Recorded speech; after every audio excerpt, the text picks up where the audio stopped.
I know, I've been gone for a very long time. And unbeknownst to you, it was a difficult 10 years. I'm not gonna take you through all the agony I've been through, but it was tough. Some of it you might have seen. I don't know if you ever saw on TMZ the big headline, Dave Chappelle, drunk on stage in Detroit. Well, if you saw it, I wasn't drunk. I had smoked some reefer with some rappers. Yeah. I don't know if you know anything about hanging out with rappers, but their weed is very strong. Stronger than what I was accustomed to. The article goes on to say I was booed off stage, which is also incorrect. I was booed. I did not leave. It was a long bump. It was a fucking nightmare. 2 puffs of weed, that's all it was. 2 puffs. I never had that happen. When I take 2 puffs of weed, I looked at the guy next to me, I was like, I'm gonna bomb, nigga, I can feel it. And that guy called my name, Dave Chappelle. Niggas was like, you know, normally when you do a comedy show, you guys don't know what it looks like up here, but niggas be just looking up at you like. That's how the show started. It didn't take long for the faces to switch up, like, what the fuck? They started looking amongst themselves. So I knew I wasn't doing good. I don't remember what I was saying. It just took one person to break the ice. It's a black lady with the Ford Motor shirt on. She stood up suddenly. Fuck you, Dave Chappelle. I said, excuse me? She said, I worked all week for this shit, and this show sucks. And in a weird act of racial harmony, a conservative white guy stood up and backed her up. Yeah! The whole crowd band together and started chanting, we want our money back. We want our money back. I said, oh shit. I snapped out of it. Good people of Detroit, hear me. Hear me now. You will never get your fucking money back. Fuck that. I said, I'm like Evel Knievel. I get paid for the attempt. I didn't promise this shit would be good. Boo, they said, fuck you. This went on for a long time. And then after the show, I felt so bad, I took half of the money from the show, thousands of dollars. I said, I'm gonna give this to charity. You know what I did? I bought $25,000 worth of bubble gum and drove around Detroit and handed it out to the homeless so they could chew it and still be hungry.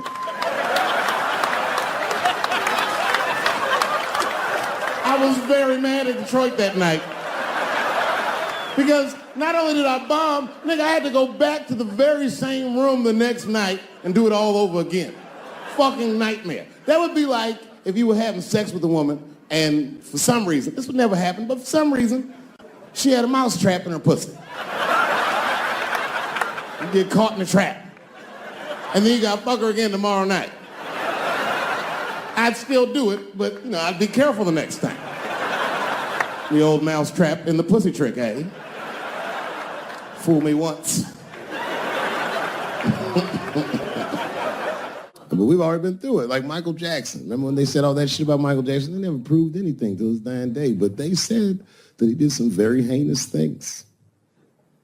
And one time I watched a documentary about it. They were talking about all the shit Michael Jackson allegedly did. And as they were saying all these allegations, they started showing pictures of his home, the Neverland Ranch. You ever seen Michael Jackson's house on television? Well, the short of it is, there's a lot of things for kids to do with that place.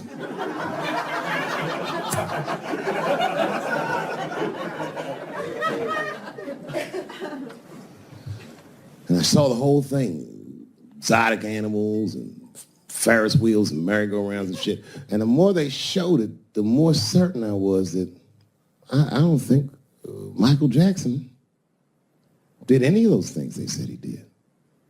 His house didn't look sexual. It looked like he was flossing on those motherfuckers. It didn't look like he was trying to fuck kids. It looked like he was just trying to impress them. Like, this nigga's Jay-Z for kids. Like he's just walking through his house. This is my cotton candy machine. It makes 3 tons of cotton candy a day. You know, all the cotton candy you want. This closet is filled with nothing but custom-made karate slippers. Isn't that cool? Shall I have my monkey bring us more cupcakes? Hey guys, just watch a movie.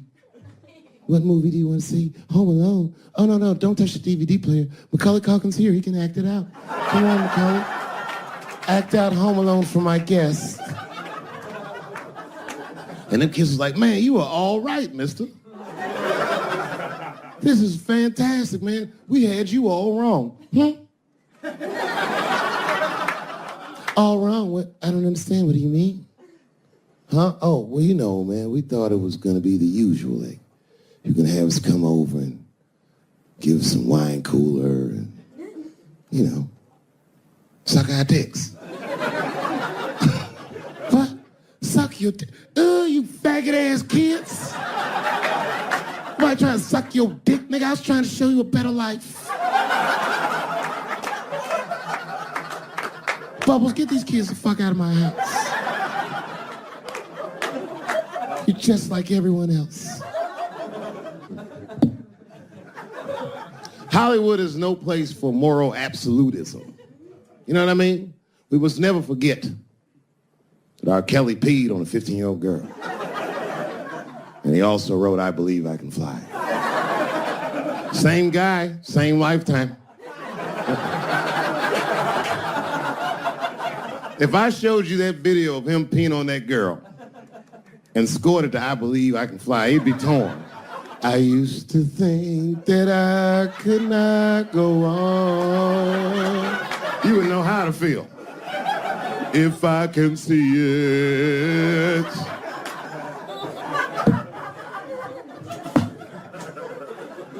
It's okay, my career ended many years ago.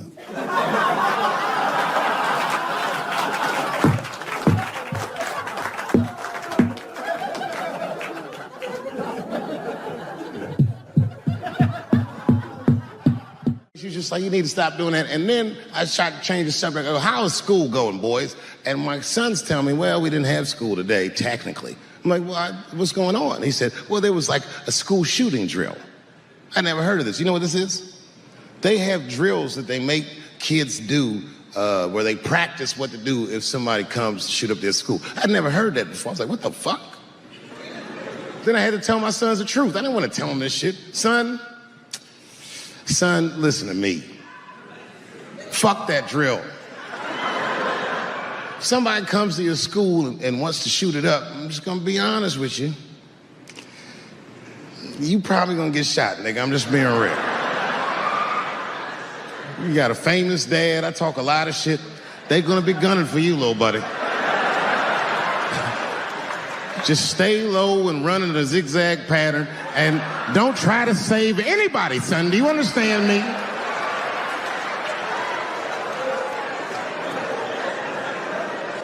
If you're a parent, this shit is terrifying. This shit is real scary. All the parents is looking at each other crazy. Because we know as parents that one of us is raising the shooter. Just don't know which one of us it is. All we know for sure is that if you're a white parent, the chances that it's you is exponentially higher than the rest of us. It's fucking crazy. You know, I hated school too. It never occurred to me. Kill everybody in school? It's fucking crazy. Just do what I did, nigga. Try some things. Have you skipped school, nigga? Skip school. Take a walk and meet some other kids. Fuck school, nigga. You know what I said? That's all I said. First of all, I'll tell you right now what I said. And I will tell you that this was not a joke. It's a true story. And I just happened to tell it. All right, what happened was I went to a gallery party, all right? I don't know who in here has ever been rich before, but these are very nice parties. You know, wine and cheese and baller conversation. And there was a few eccentric types, one of which was a very wealthy man that happened to be wearing a dress. I don't know what you call him, man. This is a tranny or drag queen, perhaps. Whatever it was definitely a man. And this man was definitely on drugs. I don't know what kind of drugs he's on, but I knew he had too much. He didn't look good. It's like this, he's like, he looked sick. And all his friends were standing around him, concerned, trying to revive him. I don't know whether it looked like some kind of gay CPR. There was fanning and shit.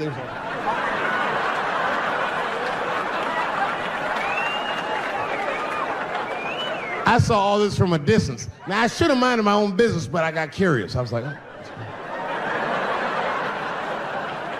And I went over there. All I said, excuse me, gentlemen, is he okay? And then they looked at me like I was evil. Oh. She is fine. I said, word? Oh. I'm sorry, I didn't know this is what we were doing. Here's my thing. I would support anybody's right to be whoever they feel like they are inside. I'm your ally in that. However,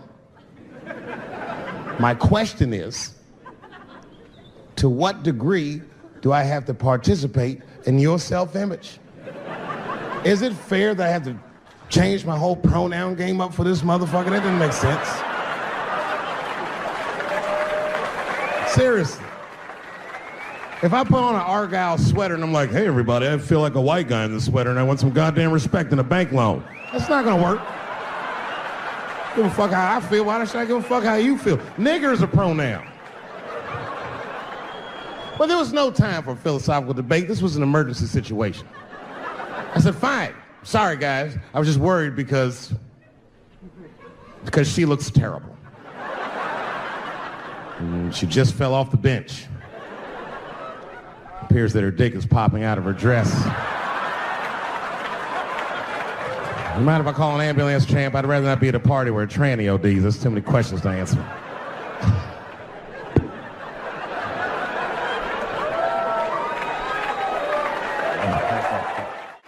I said, I'm in the wrong business. I should be the president. Shit, I'm in the wrong business. See, the only reason I want to be president is because I'm black. That would make it too hot for me. I mean, you know what I mean? I think it could be a black president one day, but you don't want to be the first one. I mean, second or third, that's fine, but that first nigga better watch out. I'm going to tell you that right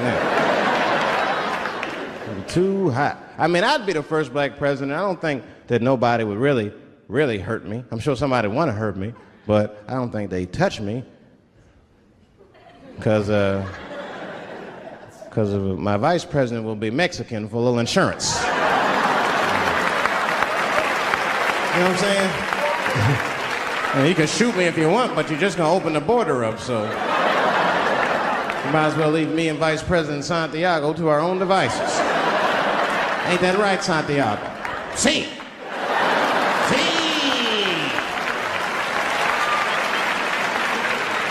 Elian can stay.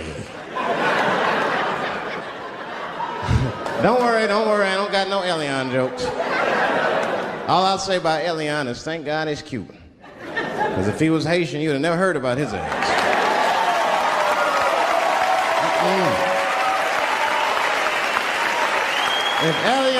If Elian Gonzalez was Elian Mamumbo from Haiti, they'd have pushed that little rubber tube right back in the water. Sorry, fella, all full. Good luck. This whole world's just drug-infested, hate-infested, drug-infested world. Hate drugs. I heard the worst drug story. You know what my friend told me? You know what he's dealing with? His landlord is hooked on crack. That's terrible. That's pressure. If your landlord's hooked on crack, that means you've got to have the rent. You come around all the time. I got the rent. It's not even due yet. It's the 10th. Come on, I need it. Let me just get $20 of it now and then just give me the rest of the end of the month. Every couple hours. Hey, look, I'm going to need some more of the rent. This building's falling apart. Things came up. Comes home early from a party. Landlord's in the crib going through his shit. What are you doing in my house? Ah! Where's the sink? I came to fix it. It's in the kitchen. I thought it was in the drawer. I'll fix it tomorrow when I come for the rent.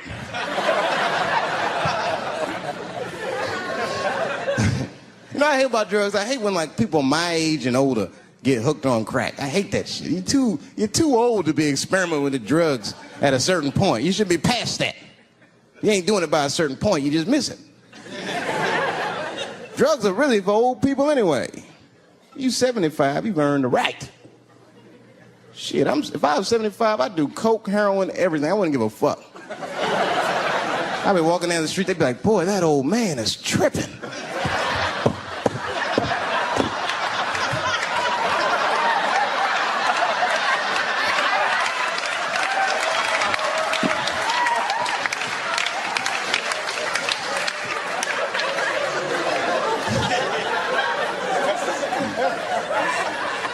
Can't do everything. Maybe weed. If you're gonna do something, do a little weed. Smoke some. Weed's not as bad as everything else.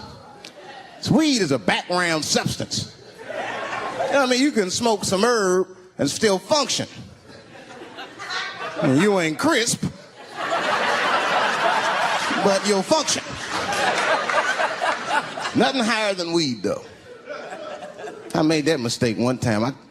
I was at a party, some guy gave me some shit. He's like, here, man, take this. It's fucking mushrooms. I took it, I forgot all about it, you know. Then a couple days later, I found that shit in my pocket. I'm thinking, why not? Because I'm thinking it's like weed, some background shit. I planned my whole day out like it was weed. I'll chew this shit up, then I'll go to the barber shop, get my hair cut, and then I'll see a movie.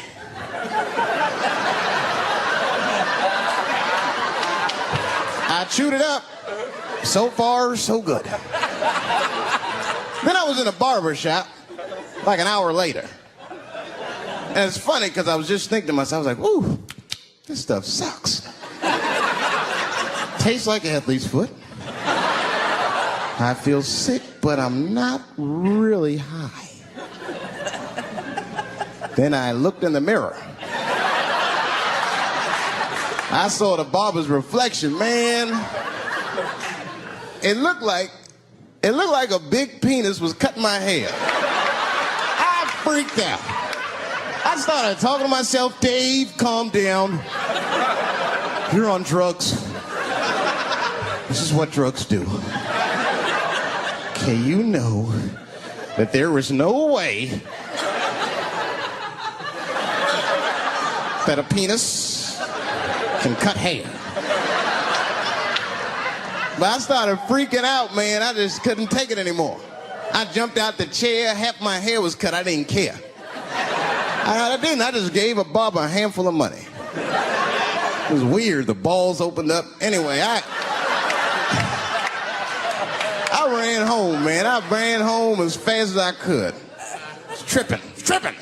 I looked at the clock, it was 2:42. I was like, damn, 2:42? I gotta sober up. I had never been this high this early. I took a shower. I was still high. I said maybe music will do the trick. I listened to every CD I had. I was still high. Exercise, that's what I'll do. I ran around the block 4 times, still high. Took a nap, woke up, fucked up. I looked at the clock, it was 2:43. I said, God damn.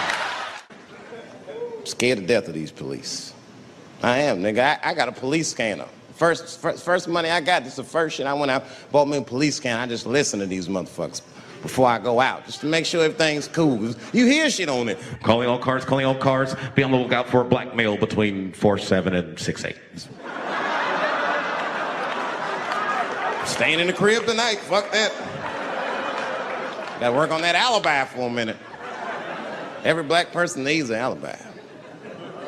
I do them impromptu joints. If I'm by myself and need out, I'll just open up the windows in the apartment, turn all the lights on, start beating off right in the window. Look at me. Hey, everybody, look, it's me, Dave Chappelle. I'm crazy, I'm jerking off. Note the time, motherfuckers. It's 2:35. Look at me, I'm jerking off in the window, 2:35. Comedian Dave Chappelle is June 10th. Note the time.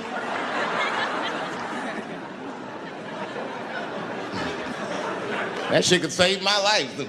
Officer David Chappelle couldn't have done that. I saw him in his window masturbating from 2:35 to 2:37. I'm certain of it. He was standing on a clock and holding a calendar and today's paper. Fuck, I need an alibi. I can't be no celebrity. This shit is just the worst.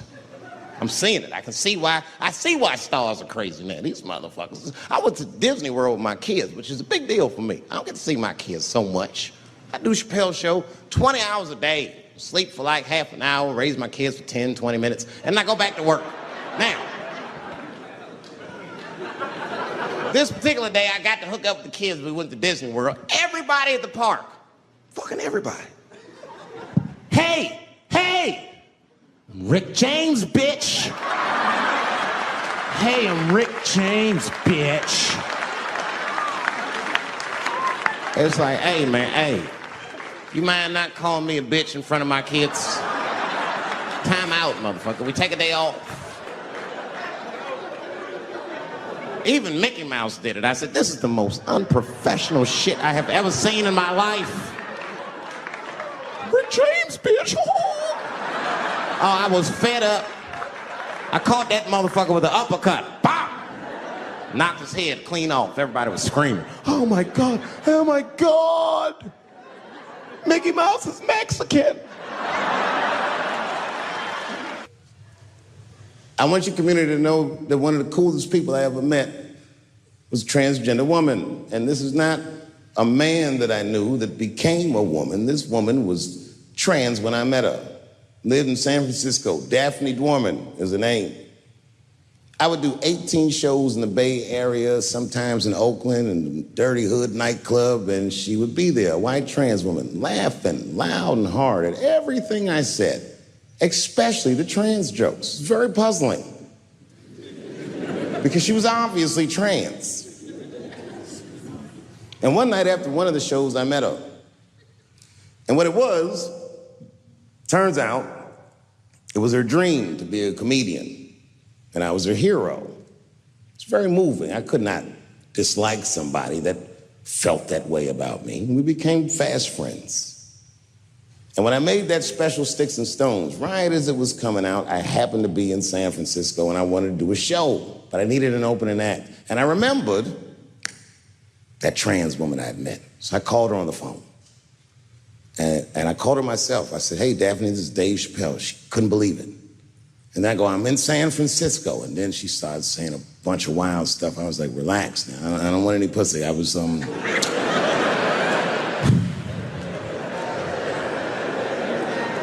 was calling because I'm doing a show and I need an opening act. And I was wondering if you'd open the show. And she was like, fuck yeah. Now, I didn't know this at the time, but this woman had only done stand-up comedy 8 times in her life. This is little to no experience. And now she's about to open a show for what many call the GOAT.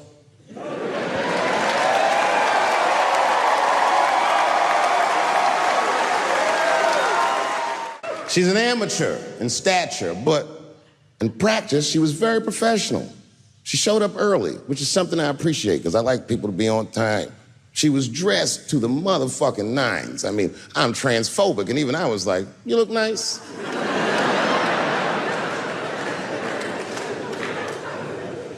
Went up on the stage with all the swag of a professional comedian, grabbed that mic and walked right down the middle and looked at the crowd like a gangster. Man, you should have seen her work. This bitch bombed for 45 minutes straight. And I am not exaggerating, young man. That show was terrible. Stunk. Stunk. And then she brings me on, and you know, I was like a glass of water after a handful of salt. The crowd was happy to see me. I was killing it. But here's what impressed me. Any other comedian I've ever seen, if they had bombed as bad as she did, would have snuck out of the back of the theater and went home and cried or something. And she didn't do that. Not only did she not leave, she found a seat right up in front.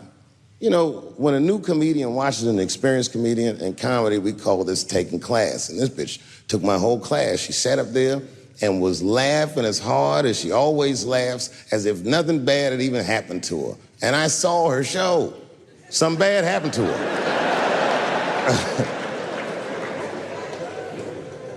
She was drunk. So she starts talking to me while I'm on stage, but the way a person would talk to a television when they were alone. She's talking to me like that. That didn't bother me because I knew her, but the crowd didn't like that shit at all because she sucked.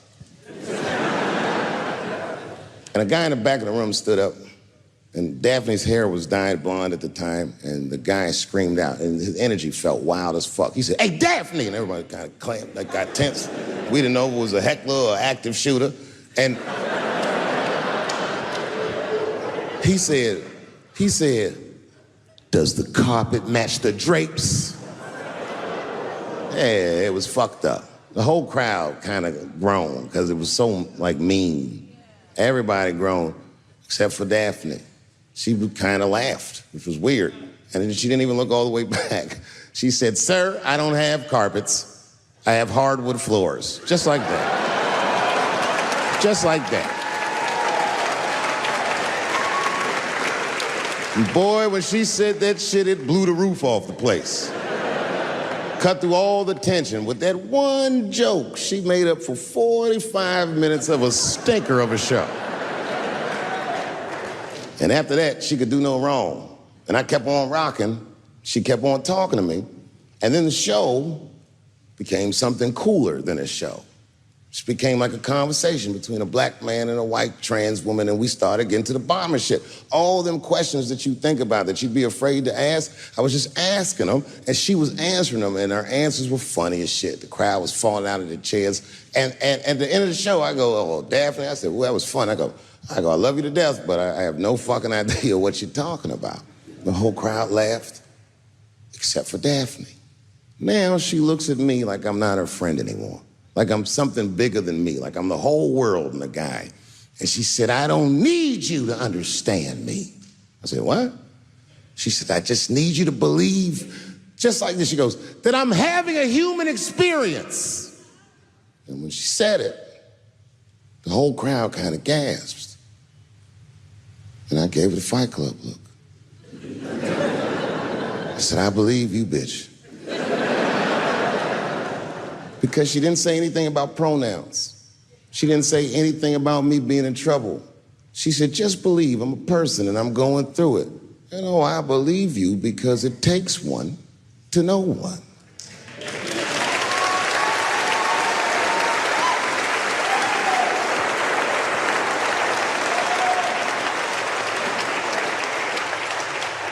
And then I told the crowd good night, and they start going crazy. And before the applause gets to its crescendo, I say, "And don't forget my opening act, Daphne." And the crowd stood up. And I looked at her, and tears came out of her eyes. She couldn't believe it was happening. I couldn't believe it was happening because her show stunk. And it was a great night. I remember the late, great Paul Mooney was there. A bunch of fly-ass comedy niggas was there. And we all went backstage and was just drinking and talking shit and laughing, and Daphne stole the room. She had everyone cracking up, spinning the yarn, telling us all these crazy stories about shit she be into. We all laughing real hard, and as she's telling us and everyone's laughing, I'm looking around, I'm like, "Oh my God, she is funny." I pulled her aside and I said, "You're hilarious. I didn't know that when you were on stage." I said, "You're doing some things wrong, but I can help you." I said, "Anytime I'm in San Francisco, why don't you open the show for me, and I'll just try to give you some pointers, see if you can't work this thing out." And she said, "Are you serious?" I was like, "Yeah." And she grabbed me real tight, hugged me, squeezed me, and I pushed her off violently because I'm transphobic. I said, "Boundaries, bitch."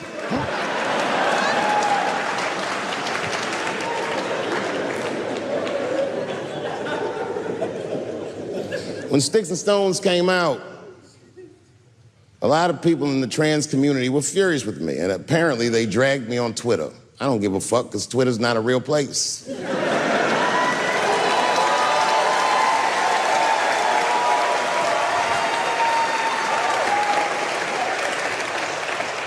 And the hardest thing for a person to do is go against their tribe if they disagree with their tribe. But Daphne did that for me. She wrote a tweet that was very beautiful, and what she said was, it was almost exactly what she said, She said, punching down on someone requires you to think less of them. And I know him, and he doesn't. He doesn't punch up, he doesn't punch down, he punches lines, and he's a master at his craft. That's what she said.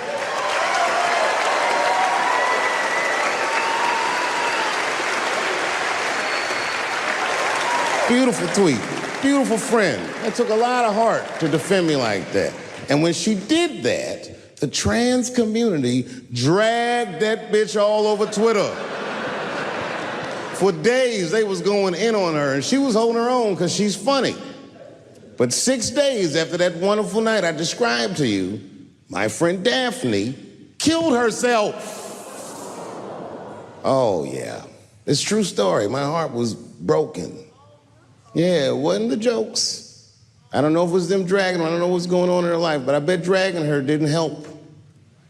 I was very angry at them. I was very angry at her. I felt like Daphne lied to me. She always says she identified as a woman, and then one day she goes up to the roof of a building and jumps off and kills herself. Clearly, only a man would do some gangster shit like that. Hear me out. As hard as it is to hear a joke like that, I'm telling you right now, Daphne would have loved that joke. That's why she was my friend. I was reading her obituary, and I found out she was survived by a daughter. And the moment I found that out, and this is true, Anderson Cooper from CNN texted me. And all he said was very nice. He said, "I'm sorry to hear about your friend." And I texted him right back, "New phone, who this?" He said, "It's Anderson Cooper." I said, "Oh," I said, "Anderson." I go, "Look, I need to find her family." And he texted me right back with all the phone numbers and all this information. I say this to say, if you ever want to know about anything gay, call Anderson Cooper from CNN. This nigga is faster than Google.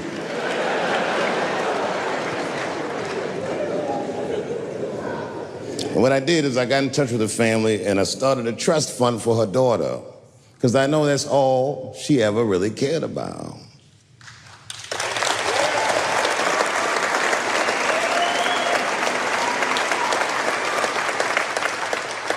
And I don't know what the trans community did for her, but I don't care, because I feel like she wasn't their tribe, she was mine. She was a comedian in her soul.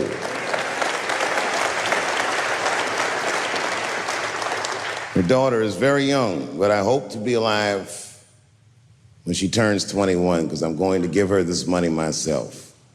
And by then, I'll be ready to have the conversation that I'm not ready to have today. But I'll tell that little girl, "Young lady, I knew your father." And he was a wonderful woman.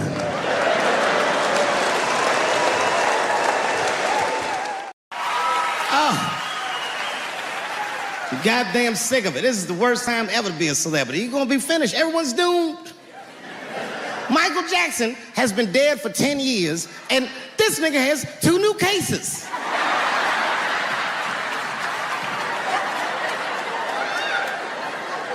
And if you haven't watched that documentary, then I'm begging you, don't watch it. It's fucking gross. I felt like HBO was sticking baby dicks in my ears for 4 hours straight. Really nasty shit. I don't want to know all these things. Turns out, Michael Jackson allegedly likes a long gander at the anus. So they said he stares at people's buttholes. That's what they said. That's how gross the documentary was.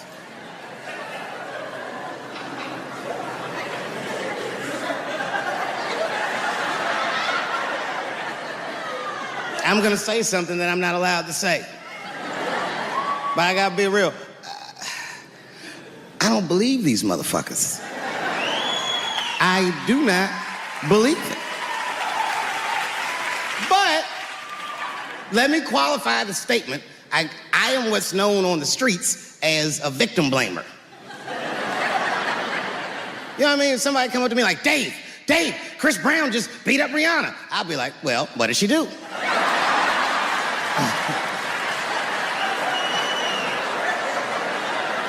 Dave, Michael Jackson was molesting children.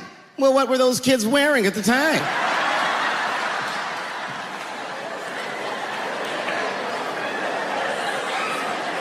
I don't think he did it. But you know what? Even if he did do it, you know what I mean? You know what I mean? I mean, it's Michael Jackson. I know more than half the people in this room have been molested in their lives. But it wasn't no goddamn Michael Jackson, was it? This kid got his dick sucked by the king of pop. All we get is awkward Thanksgivings for the rest of our lives.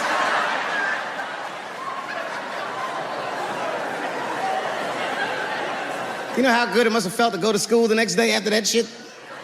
Hey, Billy, how was the weekend? How was my weekend? Michael Jackson sucks my dick. And that was my first sexual experience. If I'm starting here, then well, sky's the limit.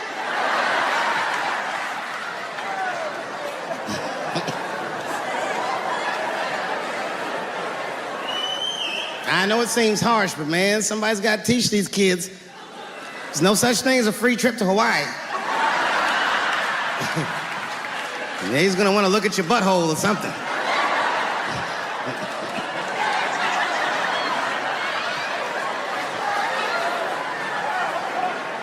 You know why I don't believe it?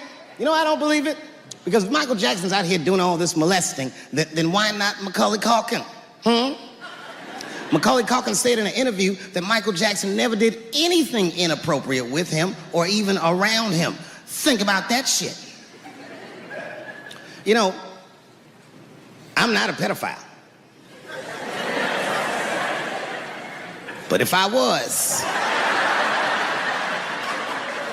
Macaulay Culkin's the first kid I'm fucking, I'll tell you that right now.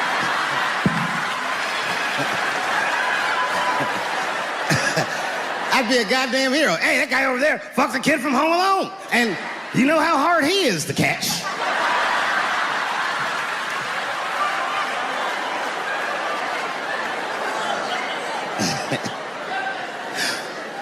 My mind's telling me no.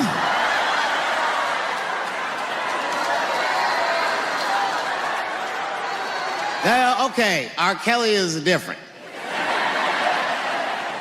I mean, you know, if I'm a betting man, I'm gonna put my money on he probably did that shit. I'm pretty sure he did that shit. You know, it was bad, okay? So a couple years ago, I was doing a show in Detroit, and I'm sitting backstage in my dressing room. A friend of mine comes by, this chick, Dream Hampton. Dream tells me, right before I'm going on stage, she goes, Dave, I'm working on a documentary about R. Kelly. Would you like to be in it? And I was like, nah, bitch, I'm cool.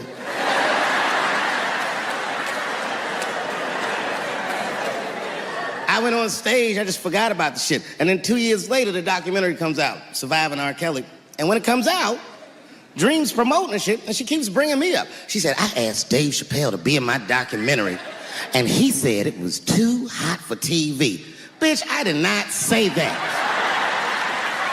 That does not even sound like how I talk. Oh, that's too hot for TV? I would never say that shit.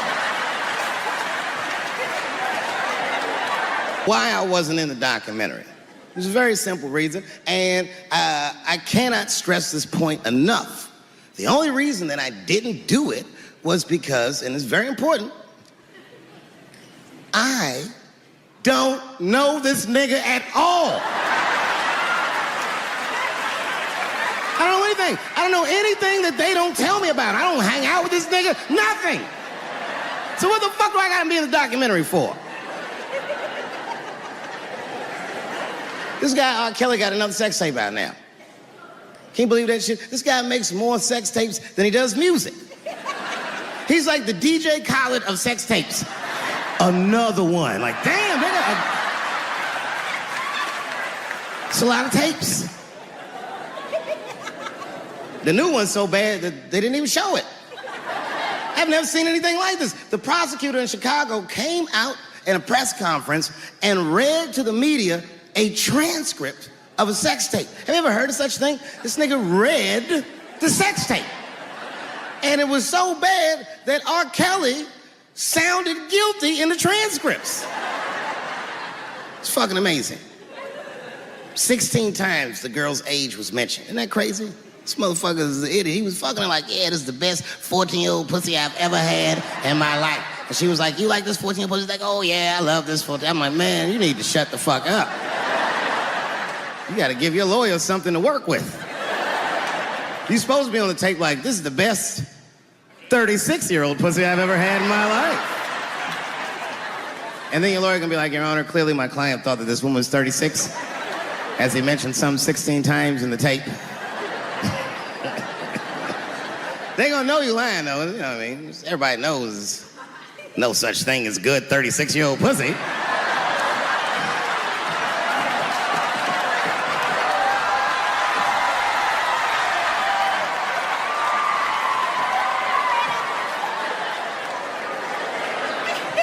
Doesn't matter what I say. And if you at home watching this shit on Netflix, remember, bitch, you clicked on my face.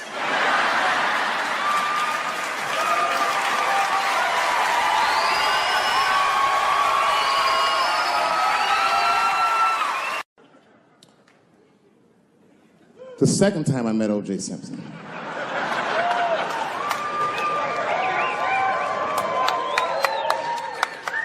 Was right after the trial of the century.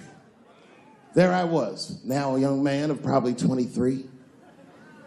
O.J. Simpson was the most famous or infamous face on planet Earth. I was in a restaurant in Beverly Hills with my agents. I wasn't alone in the restaurant, but I was alone. I was the only black person in the restaurant. And in the 90s, that felt very uncomfortable. Now I tend to enjoy it at this age.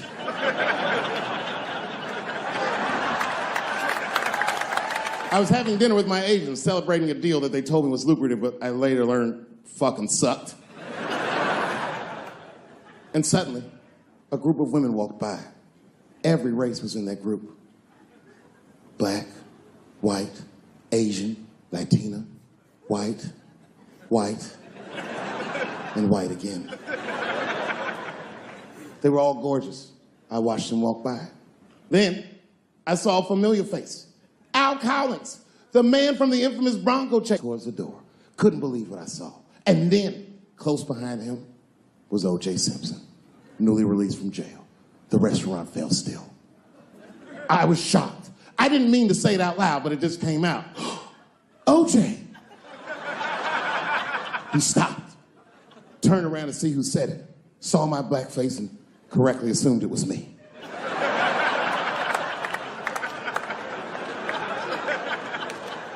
I was sitting in the corner of the booth. He leaned over all the white people I was having dinner with and shook my hand. How are you, young man? He looked in my eyes, and I could see in his eyes that he didn't remember meeting me the first time. And then he walked away. And I looked back at my agents, and all of them had nothing short of disgust on their faces. And the only one with the courage to voice their disgust was a woman named Sharon, who used to represent me. How could you, she said. How could you shake hands with that murderer? I said, Sharon, with all due respect, that murderer ran for over 11,000 yards.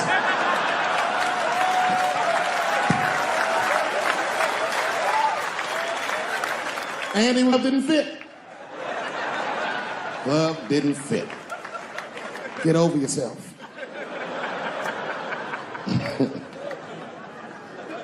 Some people can't do that. Some people just can't get over themselves. Gay people have a hard time doing that recently. Here we go. Here comes the deep water. No, recently I've noticed that. I noticed that with that Manny Pacquiao controversy. Yeah, no, it was now in the gay community's defense, Manny Pacquiao said some outlandish shit about gay people. Very, very not nice things that I won't repeat, but there was biblical verses and some analogies to animals. Wasn't a good look. Nike took his shoes immediately, which I thought was a little harsh. A little harsh. You know what I mean? Because he's just because he's Asian. You know what I mean? Fuck you gonna take shoes off Asian dude to appease a gay dude? You know what I mean? No? You don't know what I mean. But Asian people kind of know what I mean. No?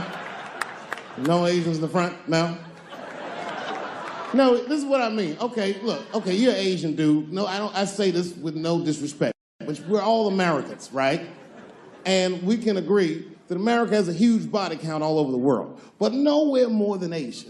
Literally, if you look at history, recently, we have bombed the masculinity out of an entire continent. We dropped 2 atomic bombs on fucking Japan, and they've been drawing Hello Kitty and shit ever since. There's a lot of lady boys in the wake of our bombs. And I know these things because my wife is Asian. She's Filipino. All right, well, okay, so that explains it. Now you know why you see me at all those Filipino events. I'm not there picking up pussy, I'm dropping some off.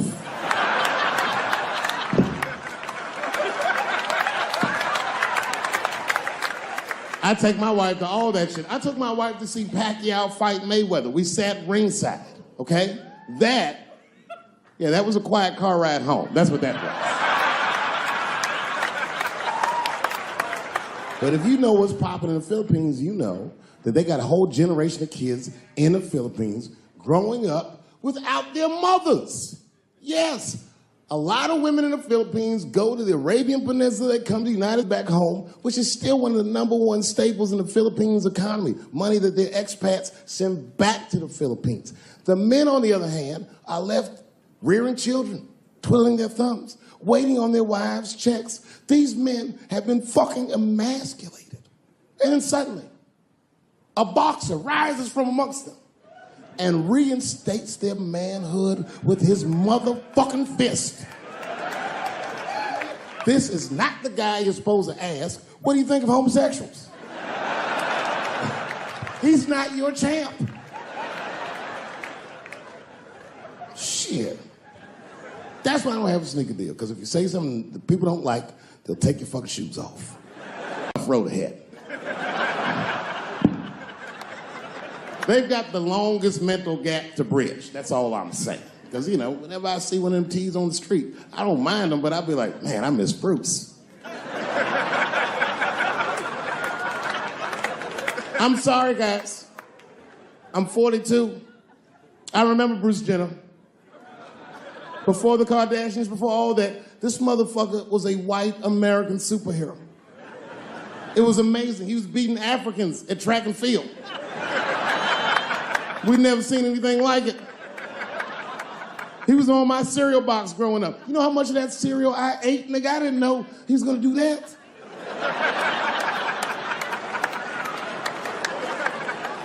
I knew before you guys knew. I heard things on the street in Hollywood.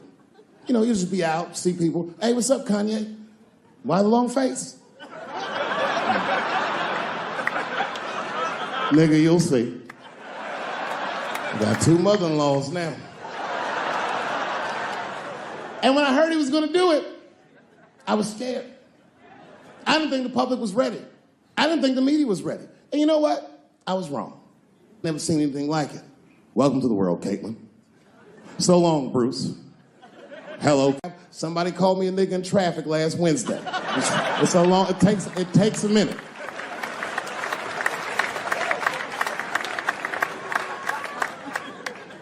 My wife's friend, Stuart, told me that. My wife has a lot of gay friends.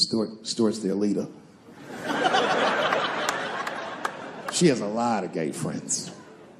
And I don't like them.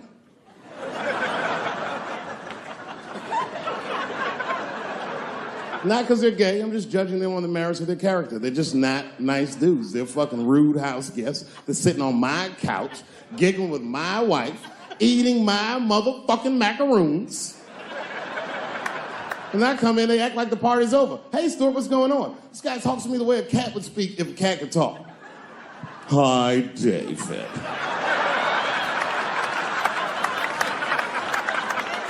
Stuart, what's all the beef, man? What's going on? He always wants to have some kind of gay political argument. The last one was about a petition in federal court to take the words husband and wife out of the law. I said, well, why would you want those words out the law? He said, because it discriminates against same-sex couples. I was like, niggas, please save me the semantics. Just trust me, take your chips and get the fuck out of the casino. You're about to side, talk that over amongst yourselves, and whichever one of you is gayer, that's the wife.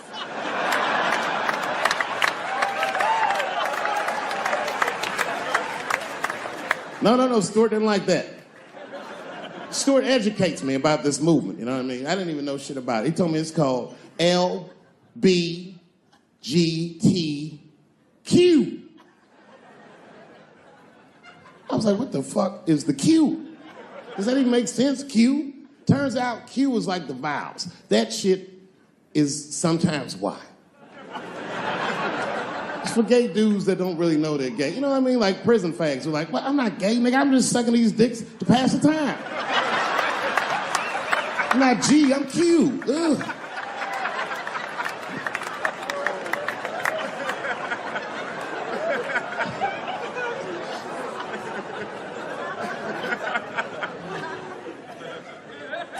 I think, okay, again, of all those letters, the T has the toughest road ahead.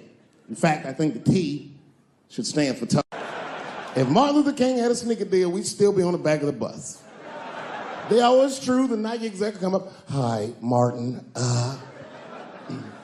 we need you to tone down the talk of civil rights and blacks being humans.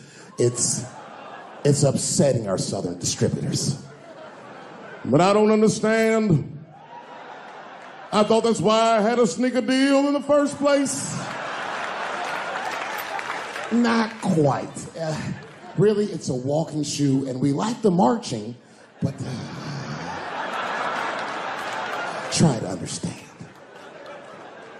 Fuck that shit. You know, I get it, though. I understand why gay people are mad, and I empathize. You know what?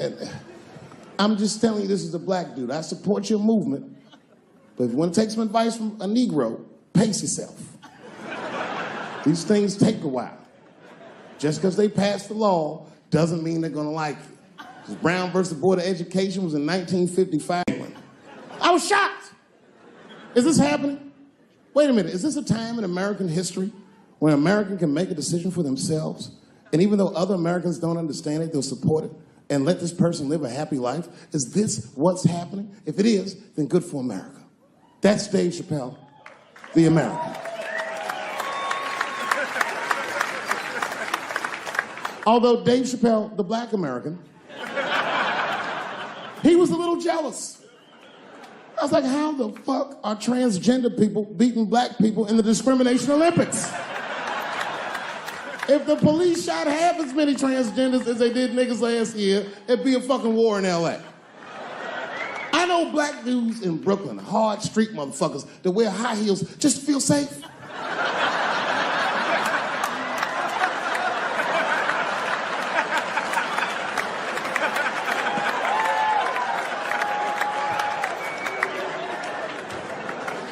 Transgenders are gangsters.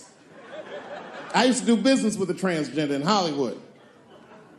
Man, everybody would be scared of her in the boardroom. She'd walk in there, newly minted woman, high heels, purse. Chip.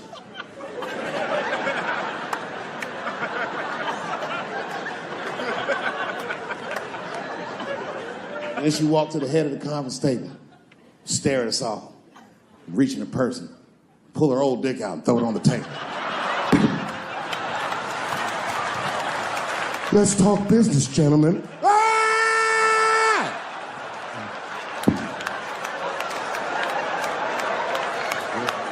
Shit is scary as fuck.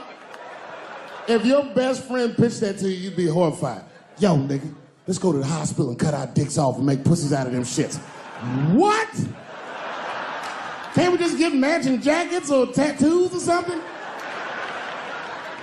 Sure, that's what you want to do? There's only one way to find out, nigga. Wu-Tang, bow, bow. Let's go to the club and trick niggas into fucking us, yeah. I ain't doing trans jokes no more. You know what I'm gonna do tonight? Tonight, I'm doing your own handicap jokes. Well, they're not as organized as the gays. And I love punching down. There's probably a handicap in the back right now, because that's where they usually make them sit.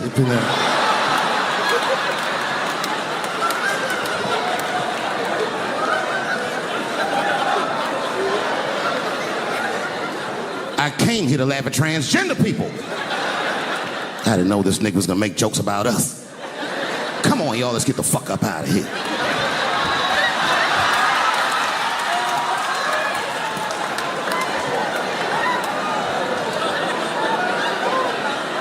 Yeah, it's about time somebody let these handicaps have it. They done met their match tonight. Fuck them. One time I was on Capitol Hill, and I seen a handicapped congressman. Madison Cawthorn, that's his name.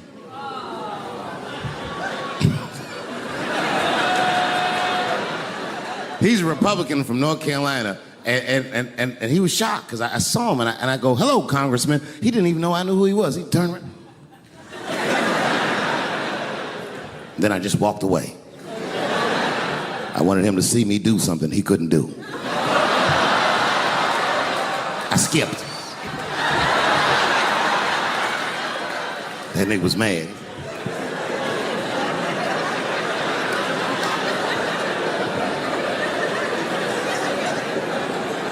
He's no longer a congressman.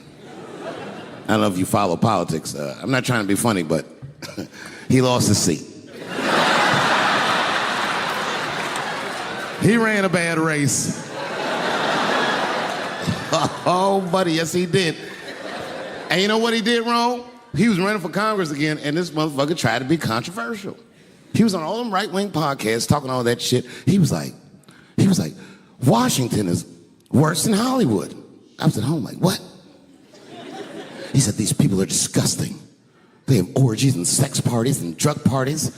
And I was thinking, this nigga sounds like Juicy Smouye.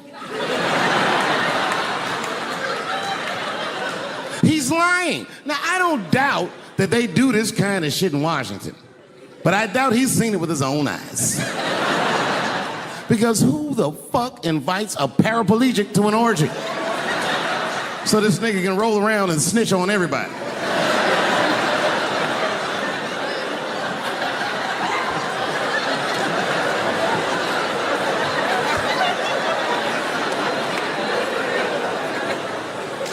I said, there's only one reason you're gonna invite him to an orgy. And you know what that is. Have at it, guys. I can't feel anything. Let's get this bill passed for America. One at a time, folks.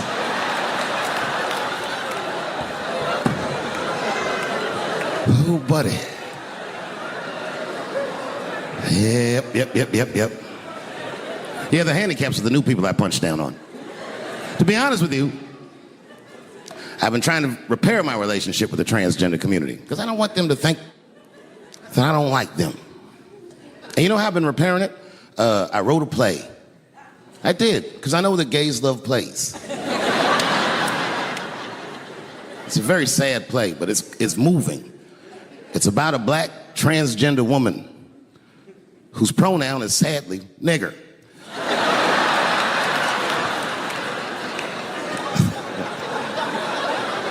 It's a tearjerker. At the end of the play, she dies of loneliness because white liberals don't know how to speak to her. Sad. Speaking of nigger, I've also been working on a book, and this is true. I'm rewriting the American classic, Huckleberry Finn, from Nigger Jim's perspective. It's called The Adventures of Nigger Jim. That's how the book starts. Huckleberry Finn walks up to him and goes, so you're Nigger Jim. And he's like, yo, I just said Jim. What's your name, little buddy? Huckleberry Finn's my name. What? Huckleberry? That's your real name?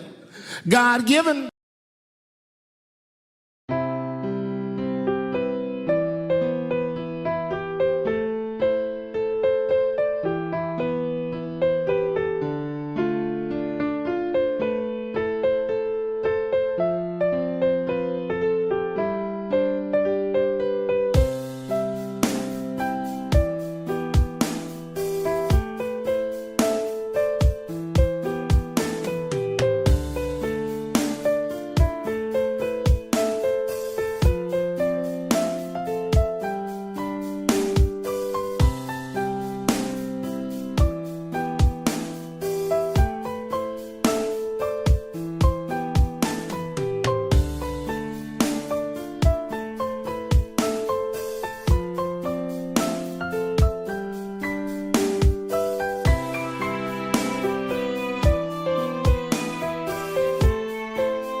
They turned us into beasts of burdens. They made us do their work. And the irony is, hundreds of years later, they called us lazy.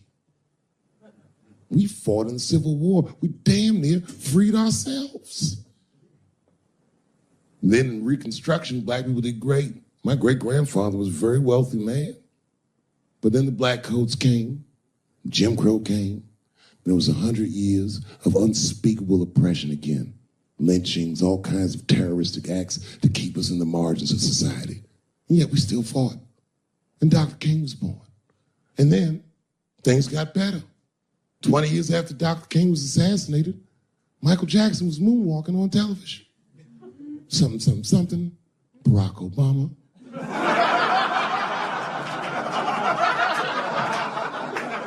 And Donald Trump, and now here we all are. 400-year nightmare. Took us 400 years to figure out as a people that white people's weakness the whole time was kneeling during their national anthem. That's a brittle spirit. That's right, nigga. On the rock, it's regular. Ah! Ah! What are you doing, nigga? Stand up!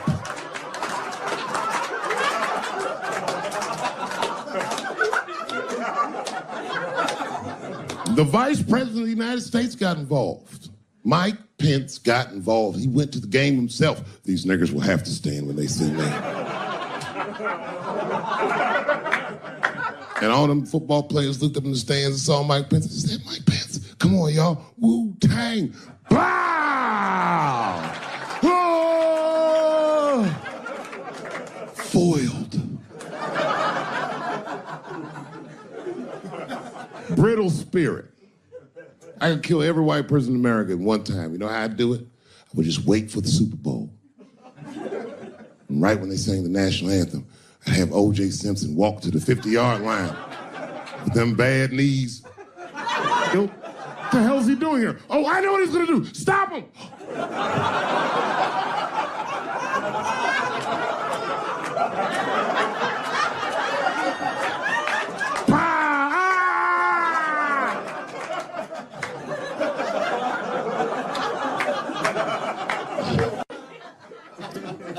I just want to help. I want to be a good guy. Like, I can't even say the word Me Too anymore. The nigga tonight was like, Dave, I'm going to the comedy club. I was like, I am also going to the comedy club.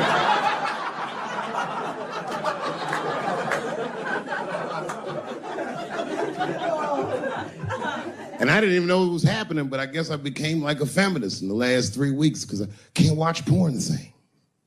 Like, I watch it sometimes, but I can't click on these motherfucking thumbnails, not with those titles. Guy crams young girl in the ass with hard right. I can't click on that. Come on, nigga, give me something I can click on. Dude gets sucked off by a midget. Little person, I say to myself.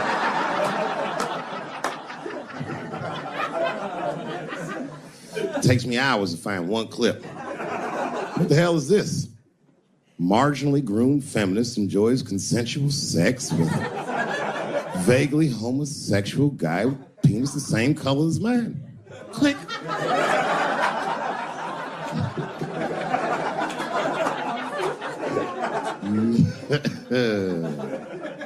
There's a lot of black dudes haven't been getting Me Too. I don't want to jinx myself. You know why, though? Obviously, black women go through the same thing, right? The reason is because black women from slavery won't tell on us. Because they know that no matter how bad we black dudes are, white dudes are very mean. They're scared to see us get punished. My wife is Asian. She'd tell on me in a goddamn second.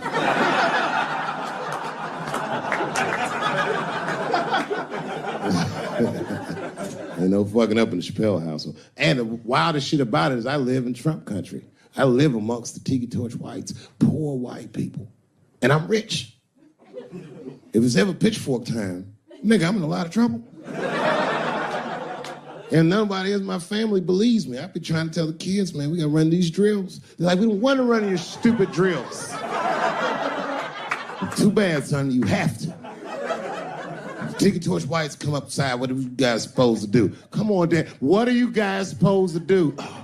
Squint our eyes and stand next to Mom. That's right.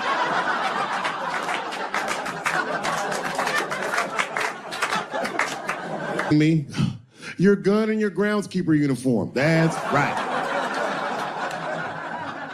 I'll go outside and see what they want.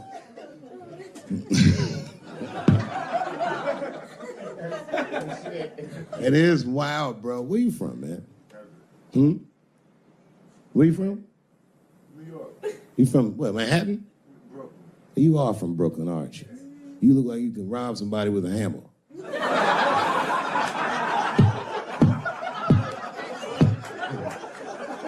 Brooklyn niggas rob you with shit they find around the house. I just got stabbed with a toothbrush. This nigga must be from Brooklyn. You gotta man the fuck up, y'all. I don't mean to be disrespectful, because, man, I know you're upset what I said, but, you know, I know you're right, but come on, baby, it's me. I was right once. Remember that?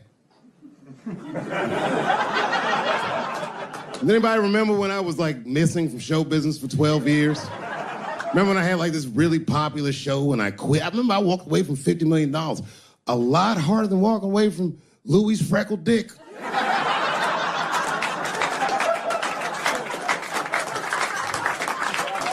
I didn't know that I'd ever work again. And yet here I am tonight. Did my dream die? No. I remember that shit. You don't remember that when I quit my show? Remember, when on the way out the door, I said, something's wrong in Hollywood. I believe they said I smoked crack. That's right, I remember. Remember they called me crazy. So really, you know, you're right, ladies. Congratulations. Enjoy it. And they coming for you, bitches. They're coming for you. There's one person that's uncomfortable. You know who's the most uncomfortable motherfucker in the room? The nigga that's right. I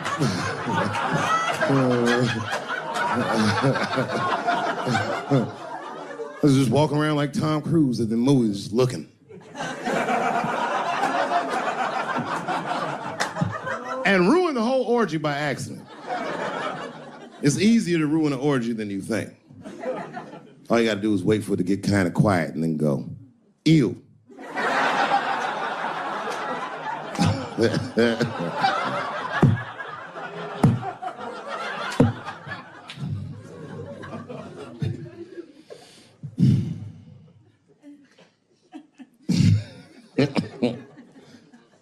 I know I feel bad. But I just feel like this is all happening for a reason. And ladies, I want you to win this fight. 10 years ago, I might have been scared, but, you know, I got a daughter now, so if you win, she wins. So I'm rooting for you. And I agree with you. At least ideologically, I do. I don't know if you're doing it just right, but I mean, who am I to say? I don't think you're wrong. I just think that you can't make a lasting peace this way. You got all the bad, but the minute they're not scared anymore, it will get worse than it was before. Fear does not make lasting peace. Ask black people. And that's what it is. What this city really needs, without irony, I'll say this, the cure for LA is in South Africa.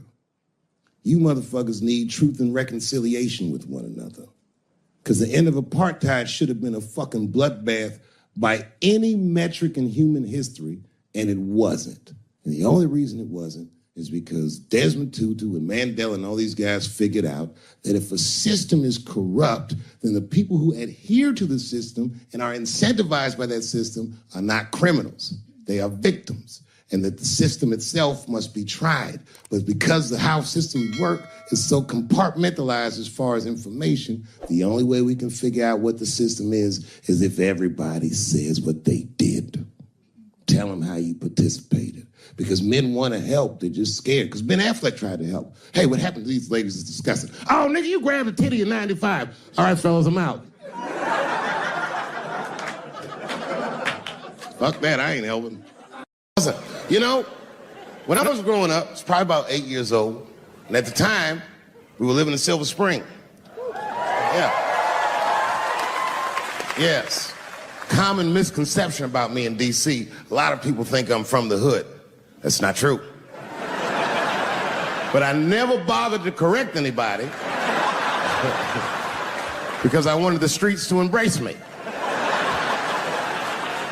As a matter of fact, I kept it up as a ruse.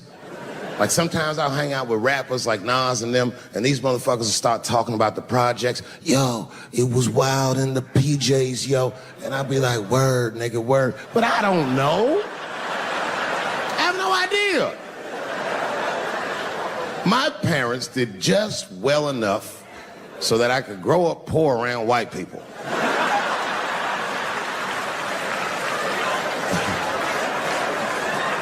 And to be honest, when Nas and them talk about the projects, nigga, I used to get jealous because it sounded fun. Everybody in the projects was poor, and that's fair. But if you were poor in Silver Spring, nigga, it felt like it was only happening to you. I know the pain of that first sleepover at a white friend's house. And you come back home on Sunday and just look at your parents like, y'all need to step your game up. Everything in Timmy's house works. Remember the first time you saw that? In the cold winter, and to be at a white friend's house and see the motherfuckers in their living room without their coats on?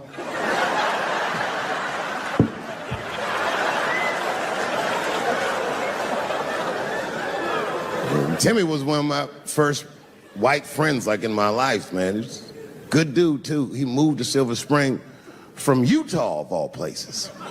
I guess his family was affiliated with that Mormon church they got down there, and me and him used to hang out.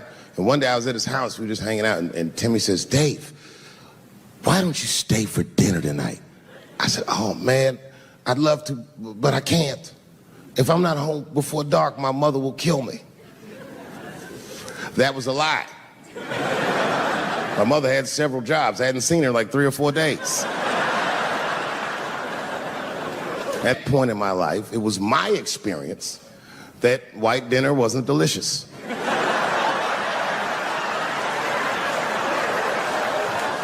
I'd rather go home and fry some bologna or some shit like that.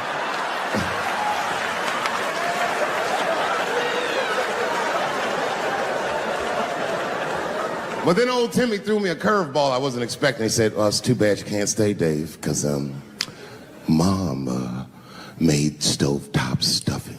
I said, what the fuck, stovetop? Well, hold on, nigga, let me make some phone calls real quick. I had seen that commercial so many times, I had dreamt of getting my hands on some of that stovetop stuffing. And finally, I met a motherfucker that actually had a box of stovetop in the house. I couldn't miss this opportunity, so I pretended to call my mother. And then I came back and I said, Timmy, you're not gonna believe this great news. Mom said I can stay. And he said, fantastic. He said, why don't you come with me and we'll help set the table and then we can say the blessing. I had no interest in setting this motherfucker's table or saying these crazy ass Mormon prayers. I just wanted that goddamn stuffing. My hands first. My plan was simple. Wash my hands slowly, and by the time I'm done, the table will be set, the blessing will be said, and all that there will be left to do is eat. Went to the bathroom. I washed my hands very slowly. I must have been in there for about 10 minutes. And suddenly, one of his mothers came to the door.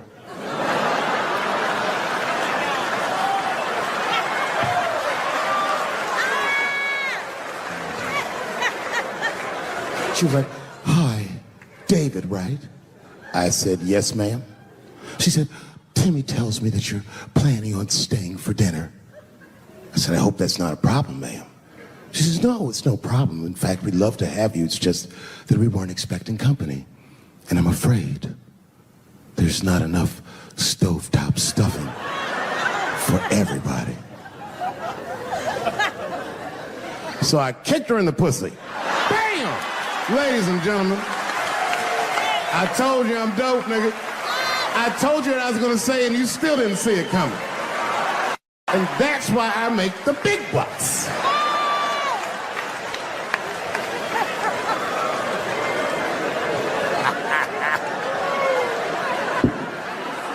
Oh my God. But there's a more important reason that I would stop doing comedy right now.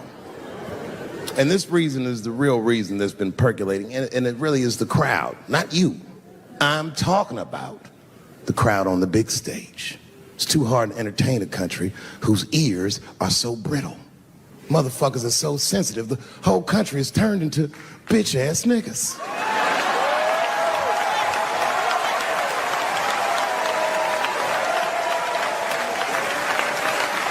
Everything you say upsets somebody. You know, I can remember when it all started. It was when I was doing Chappelle show. When I was doing Chappelle show, I used to do the show, and then on the weekends I do like concerts and shit like that. So I'm doing a concert, and there was a couple in the front row, beautiful couple. The wife was obviously Asian. You could see it in her face.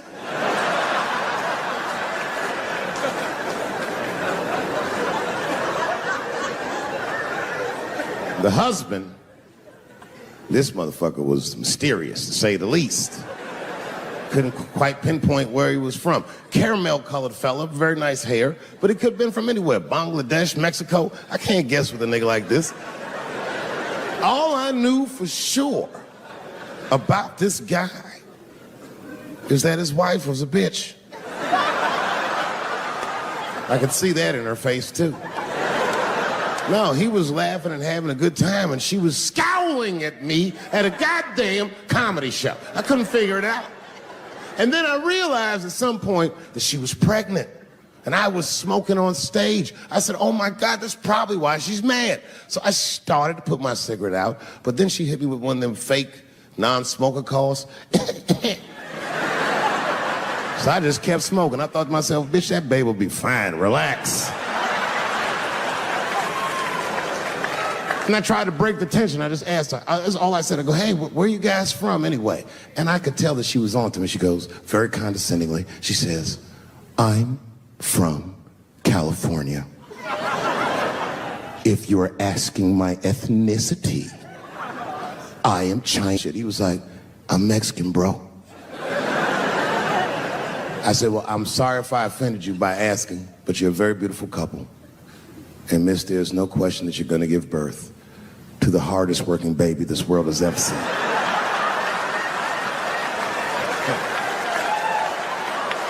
That's not a bad joke. She got very upset. She got up to leave immediately, but she didn't just leave. She had to take one last dig at me on the way out.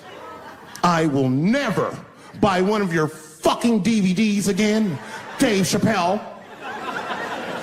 I said, ma'am, with all due respect, Chinese people don't buy DVDs.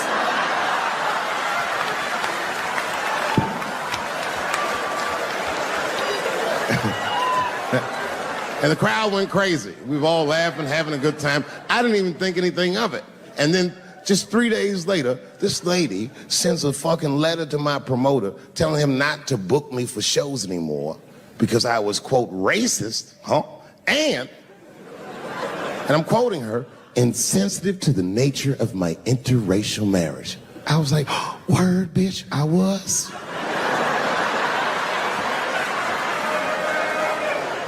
If she would know that I myself am in an interracial marriage. That's right. In fact, my wife is Asian too. Surprise, bitch, I'll see you on Thanksgiving.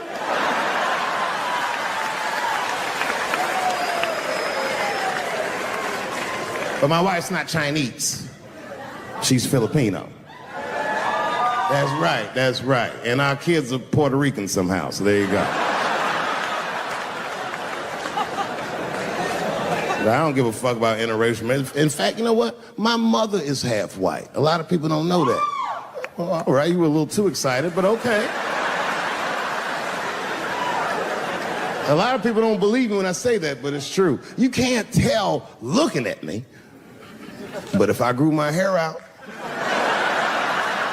you would think you was at a fucking Cat Williams concert. My shit is beautiful. We'll slap him at the Oscars. That wasn't even the gangster part. The gangster was sat down and enjoy the rest of the show.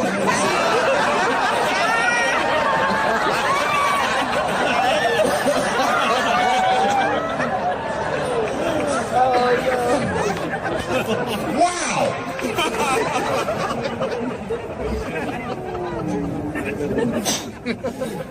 That was a tough one. I haven't seen a lot of wild shit in my life. Slap Chris. Now, I don't know whose fault that was. I don't know what was going on. Chris is my man, but you know what I mean? You don't have no easy delivery. I saw that shit. Can't wait to see it.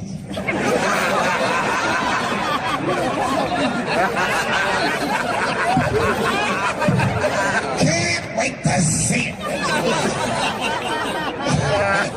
The nigga was laughing at first.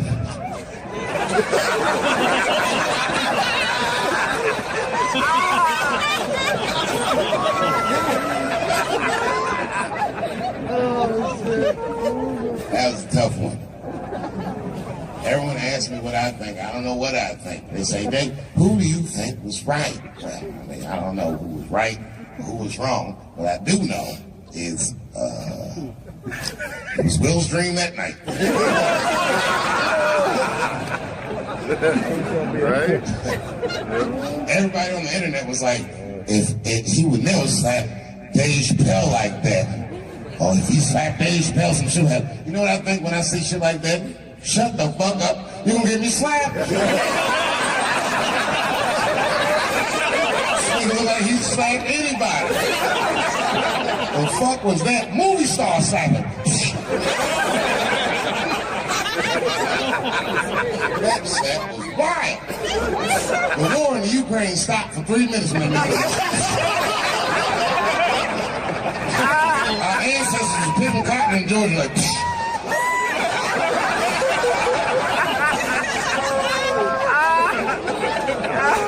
one slap.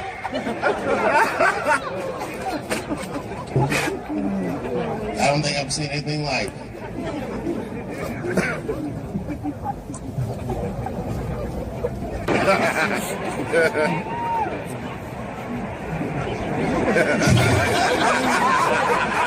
He had an abusive father.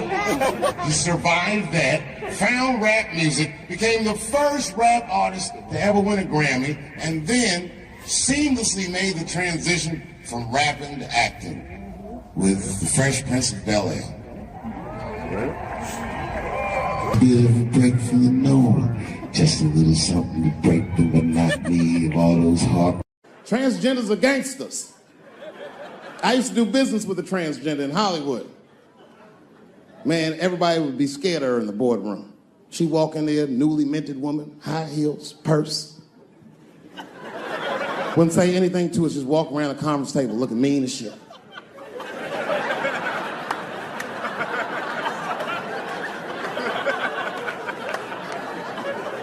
And then she walked to the head of the conference table, stare at us all, reach in her purse, pull her old dick out and throw it on the table.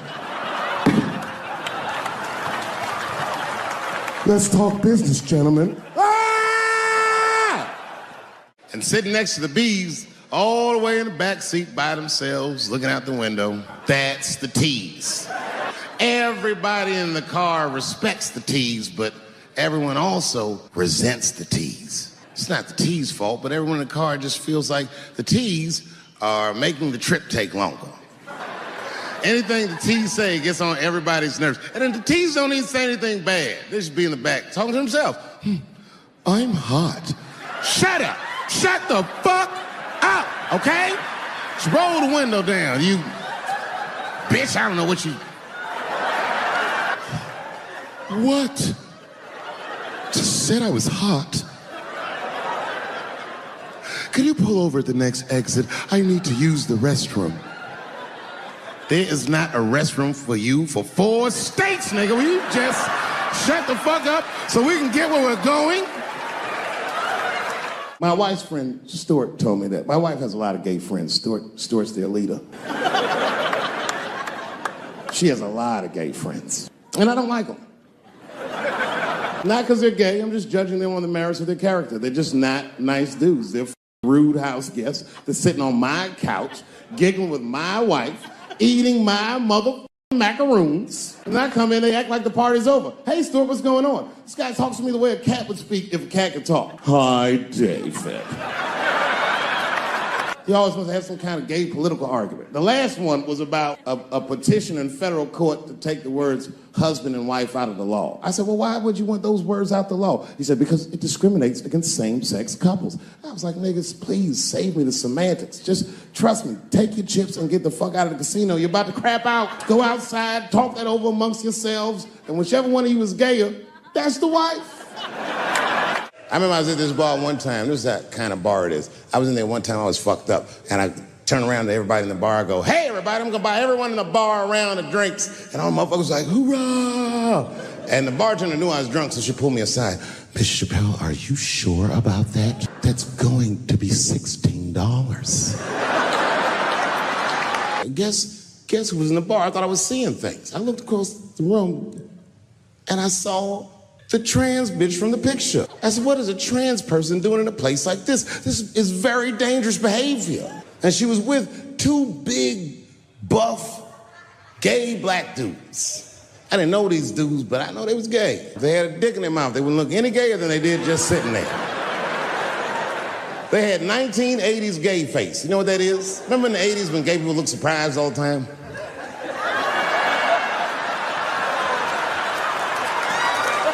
Stuart educates me about this movement, you know what I mean? I didn't even know shit about it. He told me it's called LBGTQ.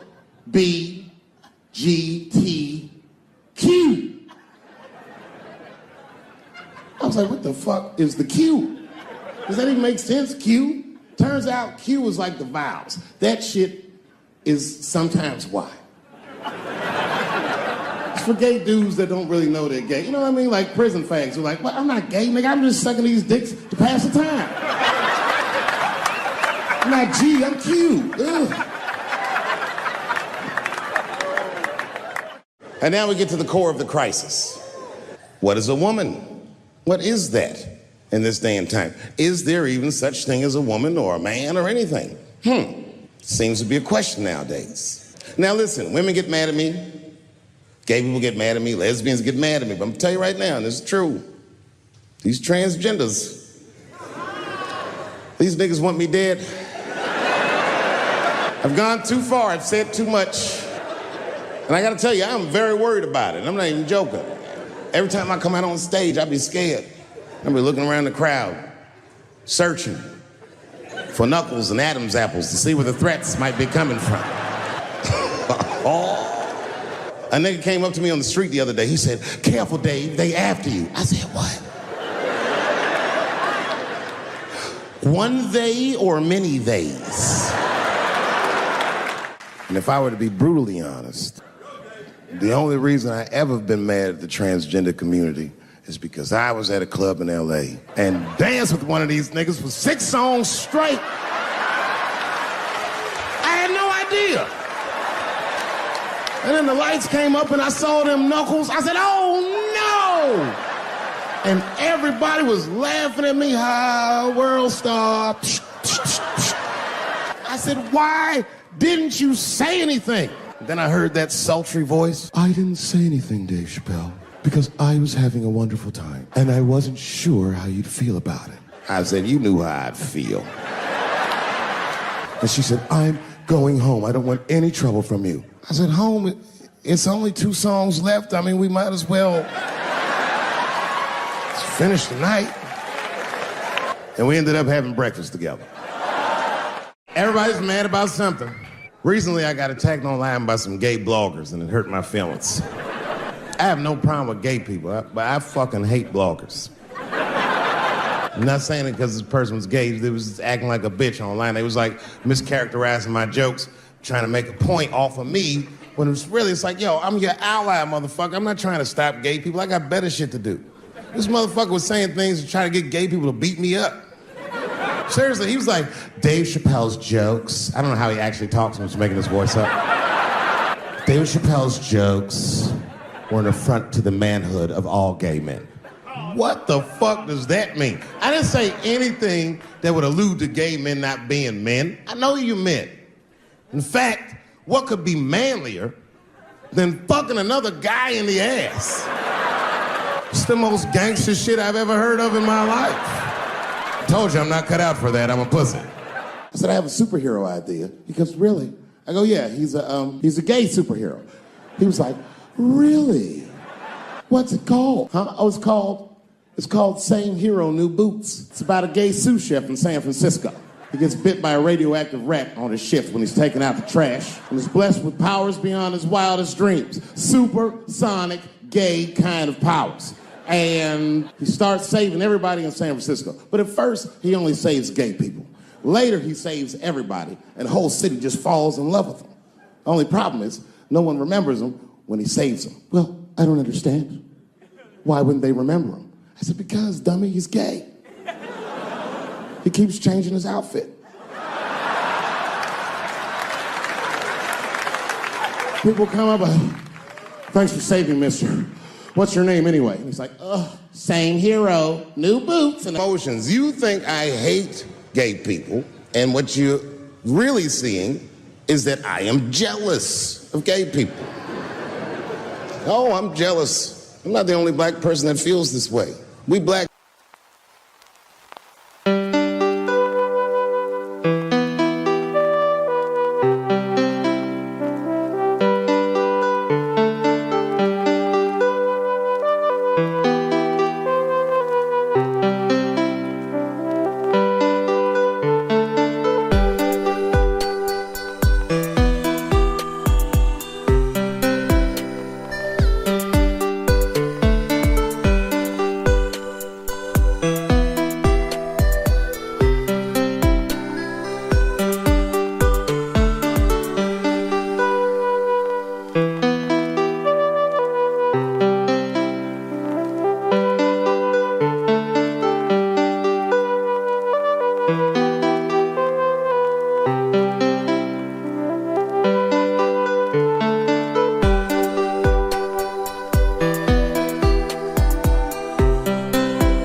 She's an amateur in stature, but in practice, she was very professional. She showed up early, which is something I appreciate, because I like people to be on time. She was dressed to the motherfucking nines. I mean, I'm transphobic, and even I was like, you look nice.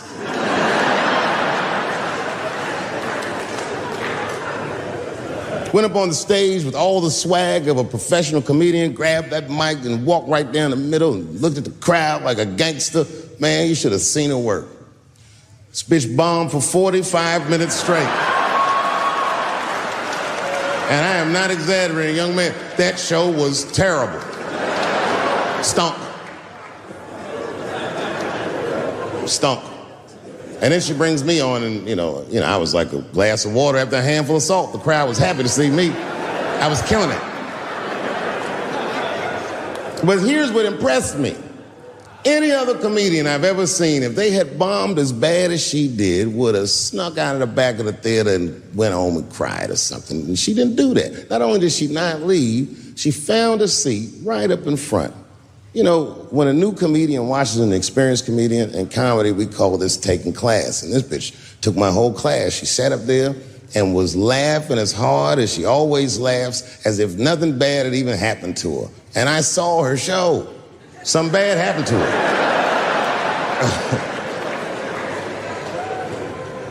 She was drunk. So she starts talking to me while I'm on stage. But the way a person would talk to a television when they were alone. She was talking to me like that. That didn't bother me because I knew her. But the crowd didn't like that shit at all because she sucked.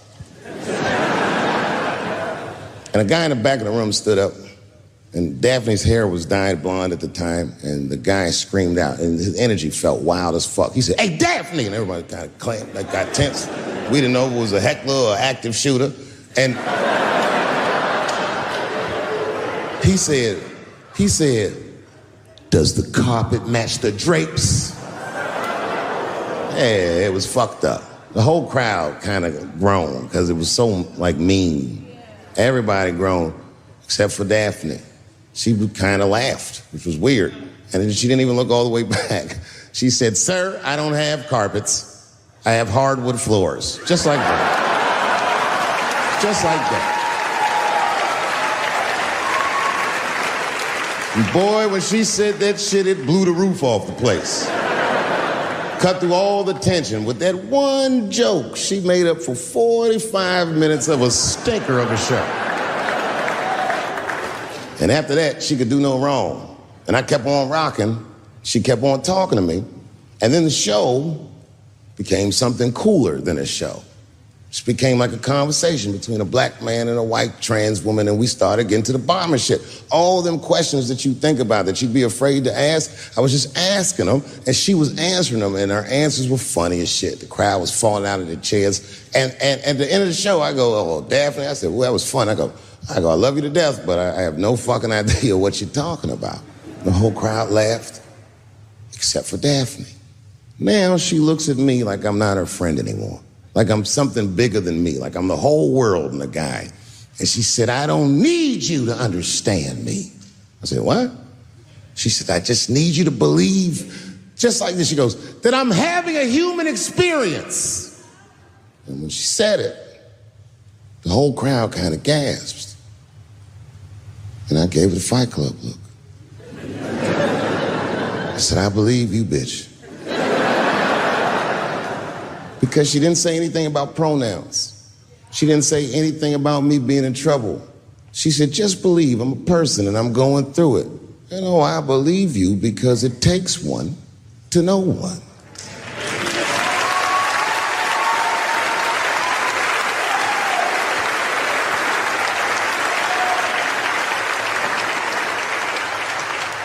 Then I told the crowd good night, and they start going crazy. And before the applause gets to its crescendo, I say, "And don't forget my opening act, Daphne." And the crowd stood up. And I looked at her, and tears came out of her eyes. She couldn't believe it was happening. I couldn't believe it was happening because her show stunk. And it was a great night. I remember the late, great Paul Mooney was there. A bunch of fly-ass comedy niggas was there. And we all went backstage and was just drinking and talking shit and laughing, and Daphne stole the room. She had everyone cracking up, spinning the yarn, telling us all these crazy stories about shit she be into. We all laughing real hard, and as she's telling us and everyone's laughing, I'm looking around, I'm like, "Oh my God, she is funny." I pulled her aside and I said, "You're hilarious. I didn't know that when you were on stage." I said, "You're doing some things wrong, but I can help you." I said, "Anytime I'm in San Francisco, why don't you open the show for me, and I'll just try to give you some pointers, see if you can't work this thing out." And she said, "Are you serious?" I was like, "Yeah." And she grabbed me real tight, hugged me, squeezed me, and I pushed her off violently because I'm transphobic. I said, "Boundaries, bitch."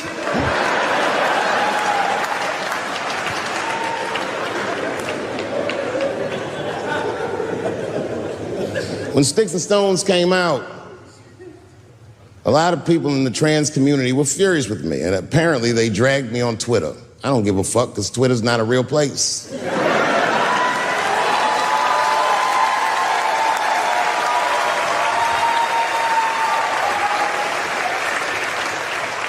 And the hardest thing for a person to do is go against their tribe if they disagree with their tribe. But Daphne did that for me.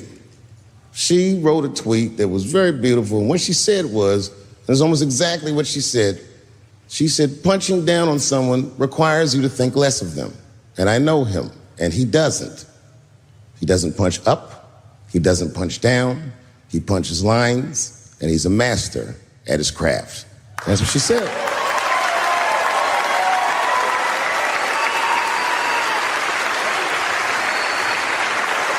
Beautiful tweet, beautiful friend. It took a lot of heart to defend me like that. And when she did that, the trans community dragged that bitch all over Twitter. For days, they was going in on her, and she was holding her own because she's funny. But 6 days after that wonderful night I described to you, my friend Daphne killed herself. Oh, yeah. It's a true story. My heart was broken. Yeah, it wasn't the jokes. I don't know if it was them dragging her. I don't know what's going on in her life, but I bet dragging her didn't help. I was very angry at them. I was very angry at her. I felt like Daphne lied to me. She always says she identified as a woman, and then one day she goes up to the roof of a building and jumps off and kills herself. Clearly, only a man would do some gangster shit like that. Hear me out. As hard as it is to hear a joke like that, I'm telling you right now, Daphne would have loved that joke. That's why she was my friend.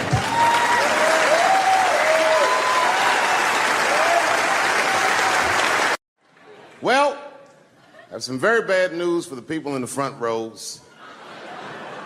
I heard that some of you paid as much as $800 for your tickets. Sadly, I did this same show a couple weeks ago in Atlanta for $60 a head. Can you imagine? Nigga, you could have flown to Atlanta, got a hotel, had some dinner, and came back, and you still have a little money left over, niggas. Paid way too much just to see me in this gay-ass neighborhood. All right, let me roll up my sleeves and tell these pussy jokes. Will told me to say there hasn't been this many pussy references in this room since Cats was here. Boy, I gotta tell you, man, I've been doing this set all week, and boy, I've been telling these jokes, and sometimes niggas look like they're in actual pain over the jokes. None of it's that bad to me, but I understand why it could hurt some people's feelings. So tonight,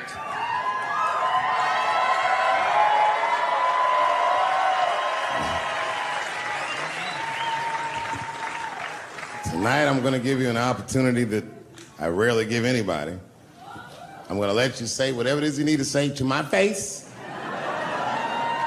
or ask me whatever it is you wanna know. But there are no dumb questions allowed. If you ask a stupid question, you'll be asked to leave. Nah, I'm just kidding, go ahead. Everyone relax, come on. Oh yes, sir, in the front. 2 questions, how often do you write, and can I have a cigarette? All right, first, you may have a cigarette, but remember, this is not jail, motherfucker. This lady right here. I have a question. Do you remember this scene? Oh, I do remember that. Ma'am, I'm gonna have to ask you to leave. That was a terrible question. This gentleman in the front with the salmon-colored shirt on. I was wondering if you had any advice for young comedians that you generally give, and... Are you thinking of doing comedy? I've never done it before, but watching you has made me want to try it.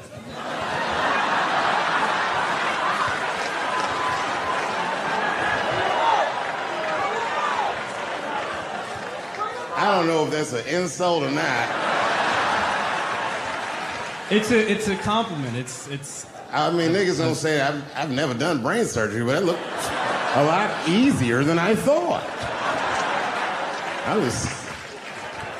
I'm teasing. All right, here'd be my advice. Okay, I don't know how comedians start nowadays, right? But what I would suggest is just start. And once you start, you can't really stop, no matter what happens, no matter how bad it gets, no matter what people say. You know what I mean? Because comedy is weird like that. You know why I hate watching other comedians do comedy? Not because I hate other comedians, but because I love comedy so much.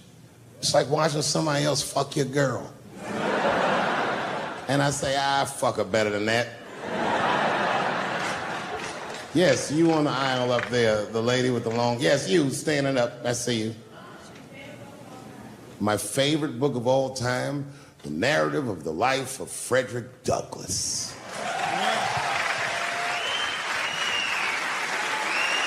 That guy with the baseball hat. Marry, fuck, kill, Michelle, Rihanna, Oprah. Wait, who's Michelle? Oh, Obama.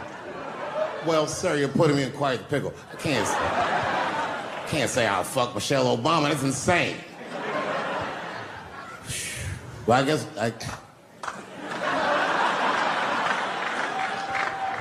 I mean, because I wouldn't kill any of those women. But I'd fuck all three of them.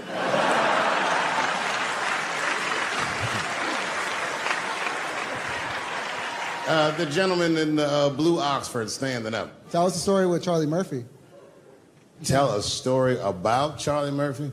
Or your favorite. Boy, there's so many good Charlie Murphys. You know, the thing with Charlie Murphy is he used to just make us laugh all the time. And I used to ask him about all the old Hollywood shit I was curious about. Like when they used to accuse Michael Jackson, I remember asking once, I go, Charlie, do you think Michael Jackson actually did those things?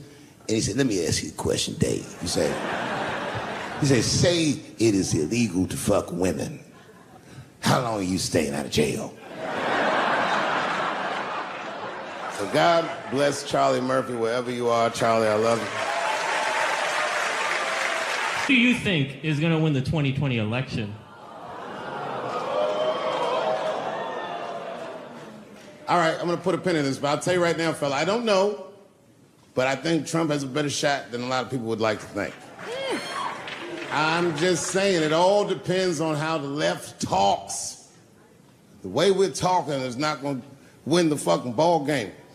Donald Trump's over there on the right, grabbing handfuls of pussy. Joe Biden can't even smell hair over here. Fuck this side.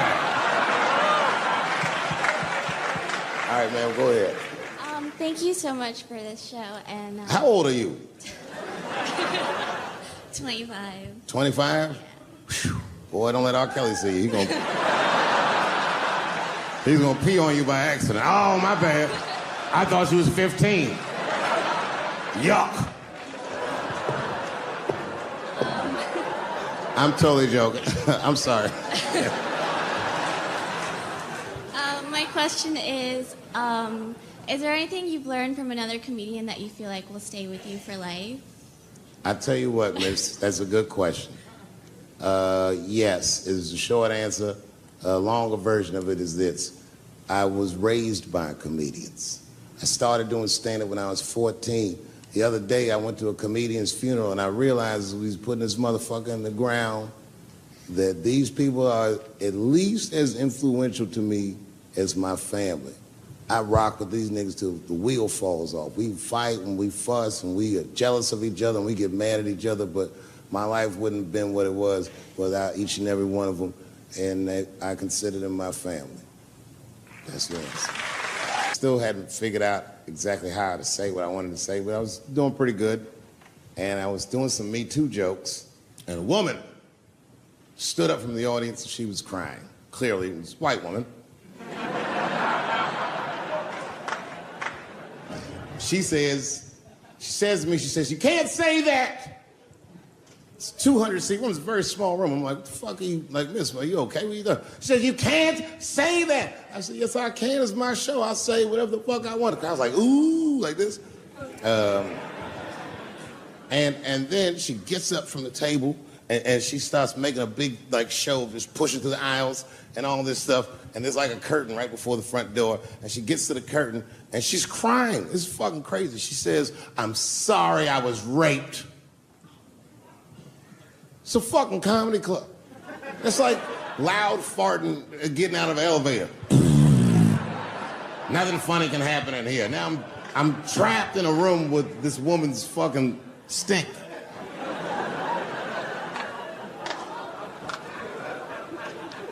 And I say, Miss, it is not your fault that you were raped,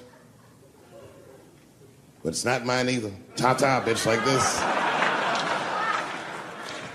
She storms out. Now the room is very uncomfortable, but I managed to get the crowd back, but I'm like, a little traumatized. Same show, there's a trans woman sitting in the audience. This is a true story. This was like a few weeks ago. I did 6 shows that weekend. This trans woman came to 4 of them. Calls herself Daphne. Man, this chick Daphne was in there cracking the fuck up at everything I said about everybody. It was amazing. She was laughing, and it was fun to watch her laugh. You could tell she was letting go with something that was heavy, and she'd throw her head back, and she'd smile with all her teeth. She was having a great time. And the more fun she had, I felt bad, because I knew I had some trans jokes to unload. And I thought to myself, maybe I shouldn't say these jokes, because I don't want to, fuck her evening up. She's having so much fun. But then I thought to myself, well, if I can't say it in front of her, should I say this shit at all? So I let her rip. To my surprise, Daphne laughed harder at the trans jokes than anybody in the room. In fact, everybody in the room would look at her to make sure it was okay. And I got off stage, I was in the dressing room, I was like, man, this is a fucking weird show. I'm sitting in the dressing room by myself just trying to figure out, what the fuck just happened out there? Why is it that this one woman can't take any of these jokes and Daphne can take all of these jokes? So weird. And then I realized, Daphne used to be a man.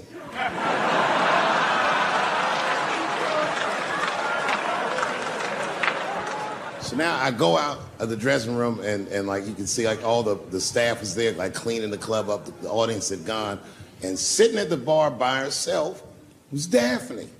And she's like, hey, Dave, come join me for a drink. And I don't want her to think that I'm transphobic or nothing, so I'm like, fuck, I guess I could have at least a drink. And we get some tequila and we're sitting there. And she was fucking cool. Turns out that Daphne, she wants to be a comedian. She was asking me for advice, and I told her advice and all this shit. And then she says to me, boy, you sure do get a bad rap for your trans jokes. I said, Daphne, thank you, but you don't have to say that. I hope I didn't offend you. She goes, no. She said, in fact, I read about you in the New York Times. I said, you did? She said, yeah. She said, I thought it was interesting that they blamed you for R. Kelly. They said you normalized him for telling jokes about him. I go, yeah, they said that. She goes, I wonder why they never said that you normalized transgenders by telling jokes about us. And I'd never thought about that. It never occurred to me. And we started making out. And then I reached up just to see what it felt like. I was like, what? And it felt like pussy, didn't it? I was just like, go ahead, ask me a question. What the fuck you gonna do if Trump get reelected? What am I gonna do if Trump get reelected? Probably get a significant tax break.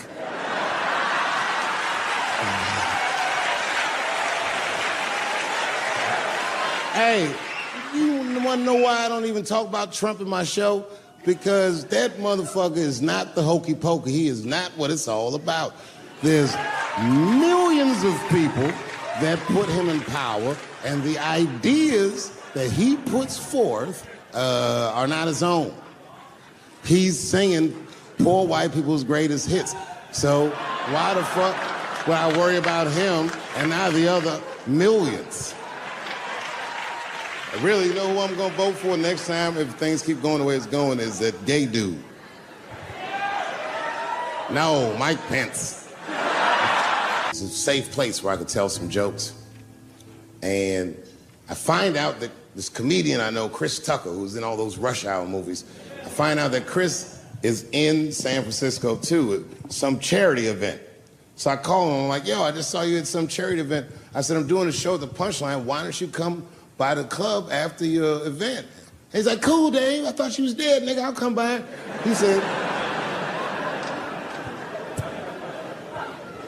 He says, is it okay if I bring some friends? Because, you know, I'm with a lot of people. I go, man, you Chris Tucker. You can bring whoever the fuck you want. And then I show up to the club late that night. I walk into the dressing room, and sitting in the dressing room is Gavin Newsom, who at the time was the mayor of San Francisco, but now he's the governor of California. And sitting next to him was Kamala Harris, who at the time was the DA of San Francisco. Now she's the senator from California that's front-running on the Democratic ticket. And sitting next to her was Al Gore. It's fucking weird. And sitting next to Al Gore was the guys from Google, Sergey, and I don't know how to say these. All right. And it was Chris Tucker and Ben Jealous, who at the time was the president of the NAACP, who was all just at this big charity dinner, and Paul Mooney was drinking scotch. And we all was just in there. And, you know, at first I was a little uncomfortable when we started talking, and we all got along really well. At some point, Kamala Harris she says to me, she goes, you know, a friend of mine is announcing his candidacy for president tomorrow. I went to college with him. I'm like, what? I go, Barack Obama? She goes, you've heard of him? I'm like, yo, I just read about this dude. And she goes, yo, yeah, blah, blah, blah, we talking. She goes, you know what? She says, let's call him on the phone. I said, what the fuck? And she picks the phone up and she dials and she's listening like this. And she goes, this is voicemail. And she gives me the phone, she goes, leave him a message. You know, I didn't know what to say. I just said what you say to any black dude that's running for president. You know, stay low, running a zigzag pattern, this kind of shit.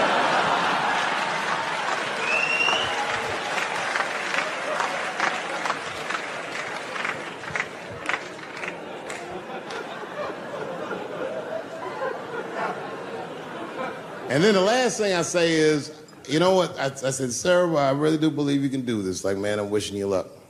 Now, next day I wake up and go for coffee at a place called the Embarcadero. It's like an eatery by the sea in San Francisco. And I'm walking to the coffee shop and there's a police line and I can't cross the tape. But then I figure, fuck it, I'm Dave Chappelle, so I go into the thing like this. And the police yoke me. These motherfuckers like tackle me immediately. And I see over the police's shoulder Gavin Newsom. I couldn't remember his name, but I remember the night before I had kept teasing him and saying he looked like Christian Bale, the guy from the Batman movies. So I see him and I can't remember the name, so I'm just like, Batman, help!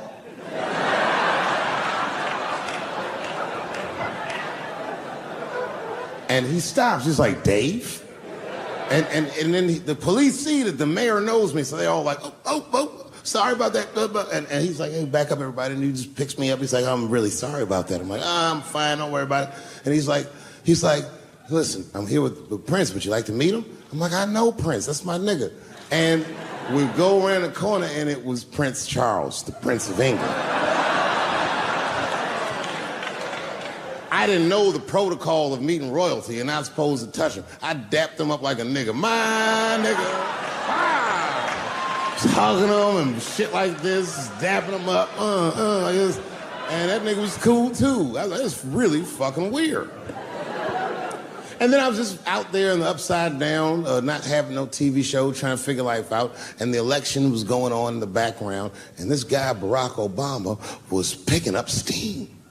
This motherfucker was killing it. And I had a chance to go to the last debate on the Democratic ticket. And I went. It's me and Chris Tucker sitting in Myrtle Beach, South Carolina. It's the last three candidates. It was Barack Obama, John Edwards, and Hillary Clinton. Now, Obama's a lot taller than Edwards and Clinton, and he had the center podium. And at one point, they're all on stage, and they start fussing, and Obama goes, look, none of us are perfect, like this. And his hands was like this, and there was light shining behind his head, and the other two candidates was looking up at the nigga, and I was sitting in the audience like, this nigga looks like Jesus.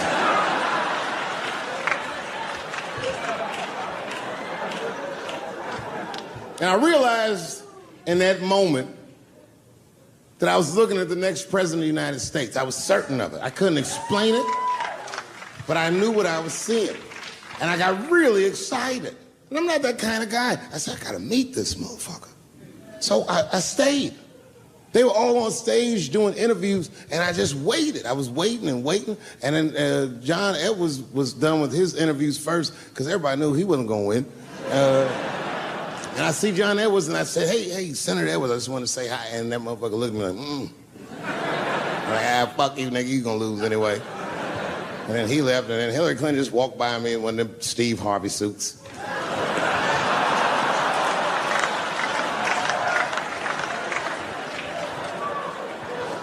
But Obama was taking forever.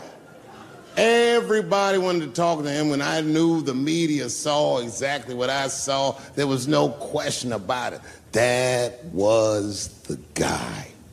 I waited and I waited, and finally, must have been over an hour and a half, he finishes his last interview. He's like, well, thank you very much. Good talking to you. And he turns around, and we make eye contact. He sees me, and when he sees me, he looks over, he goes, Dave Chappelle. And Obama did me the same way I did Prince Charles. He dapped me up, and he like bro hugged me, and he pulled me in, and I'll never forget this. He said in my ear, I got your message. Thank you very much, New York City. And you know what I said? That's all I said. First of all, I'll tell you right now what I said, and I will tell you that this was not a joke. It's a true story, and I just happened to tell it. All right, what happened was I went to a gallery party, all right? I don't know who in here has ever been rich before, but these are very nice parties. You know, wine and cheese and baller conversation. And there was a few eccentric types, one of which was a very wealthy man that happened to be wearing a dress. I don't know what you call him, man. This is a tranny or a drag queen, perhaps. Whatever it was definitely a man. And this man was definitely on drugs. I don't know what kind of drugs he's on, but I knew he had too much. He didn't look good. It's like this, he's like, he looked sick. And all his friends were standing around him, concerned, trying to revive him. I don't know whether it looked like some kind of gay CPR. There was fanning and shit.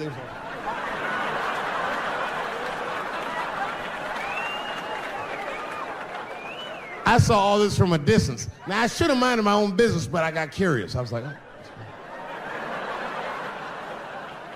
And I went over there. All I said, excuse me, gentlemen, is he okay? And then they looked at me like I was evil. She is fine. I said, word? Oh. I'm sorry, I didn't know this is what we were doing. Here's my thing. I would support anybody's right to be whoever they feel like they are inside. I'm your ally in that.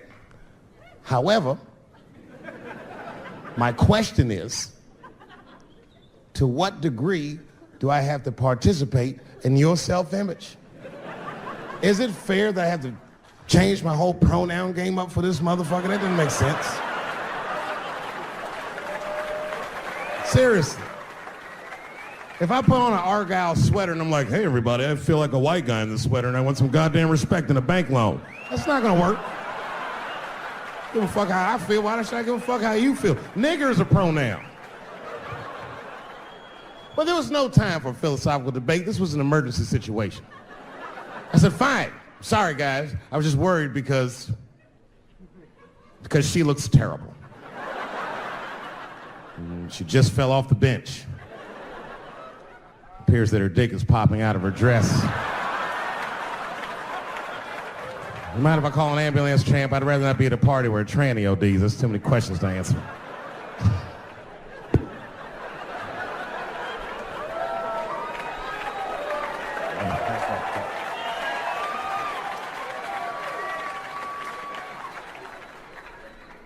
Okay, I've been through this before. I had a friend from high school. Now, in high school, this guy was a thug, Will, right? He was a fucking dope boy. He did it all. He's a wild dude. People used to be very scared of him. And then after high school, word on the street was he'd come out the closet. I personally didn't believe it. I bring him up because last year, he calls me out of the blue like, yo, what's up, man? I got your number from so-and-so, and I heard you're gonna be in New York doing a show. Could I get some tickets? I was like, fuck yeah, get some tickets, man. How you been? He said, well, we'll catch up at the show, man, but yo, I appreciate it. I'll see you soon. I said, all right, man, take care. And I was about to hang up, and I couldn't resist. I was just like, hey, nigga, I heard you was gay. What's going on with that?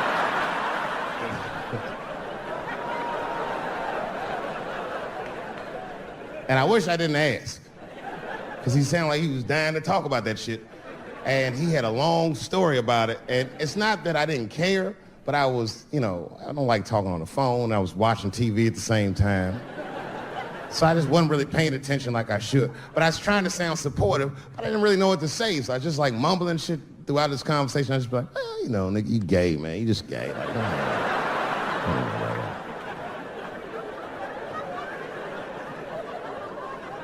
This went on for a while, and then finally I had to say something like definitive to get him off the phone. And I was like, hey, man, you know what? Don't let people get you down, all right? And the next time someone tries to make you feel bad about yourself, just remember, everybody fucks funny to somebody.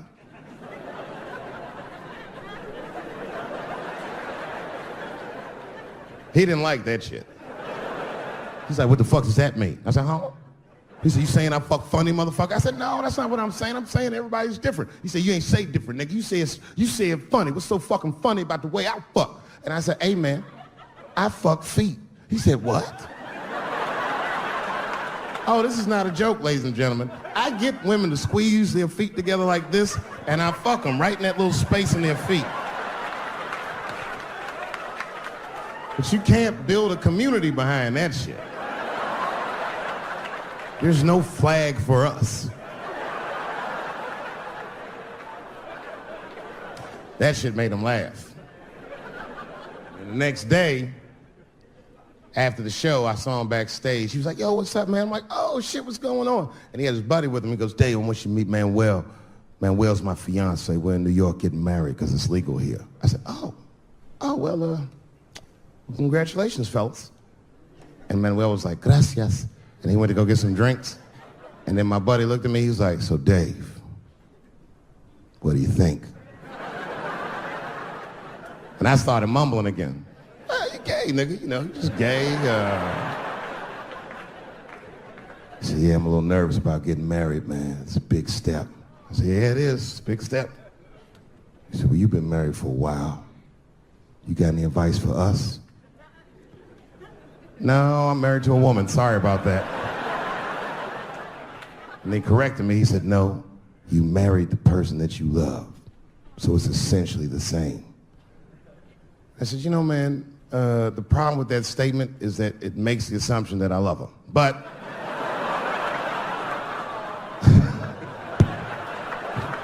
you guys lighten the fuck up. Of course I love my wife. She laughs at this shit. As a matter of fact, she eats and spends this shit. You know what I told him? I told him, I said, you know what you should do, man? First of all, you shouldn't do it. I'm talking about being legally married. It's not that you're gay as much as just legal marriage is a fucking diabolical leverage game in the United States.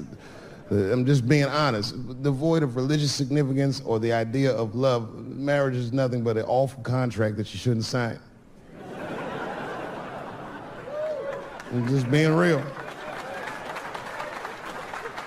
Because you start out loving each other, and then like 2 years later, you're just building a case against one another for a hypothetical court date that may or may not ever happen. You throw being gay on top of that, that shit is explosive. Like it's that Ray Rice shit. Okay, right after Ray Rice went through all that shit, I was at a party and I met this kid, Michael Sams. You know Michael Sams? Very nice guy. He's the first openly gay NFL player. And Mike's a very nice guy, very brave guy. But when I met him, I couldn't help but thinking, now what's gonna happen when Michael Sams beats his wife up in the elevator? Is that domestic violence or is that just two niggas working shit out in the elevator? You know what I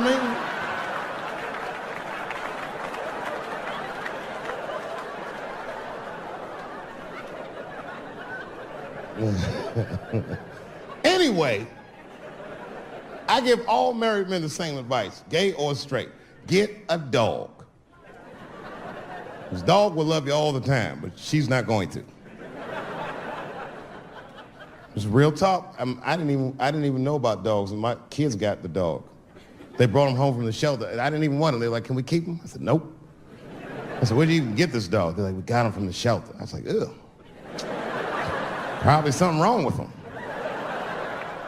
Can't keep him. And then my kids started crying and screaming like the dog had gambling debts. "Please, Dad, if you don't let us keep him, they're gonna kill him." I was like, "Oh. All right, you can keep him." And this dog was a menace. I hated his guts. Then one night I'd smoked a bunch of weed and I was eating a sandwich and Baba came over. Baba's the dog. He came over and was staring at me. This will make you very uncomfortable if you're just looking at you usually.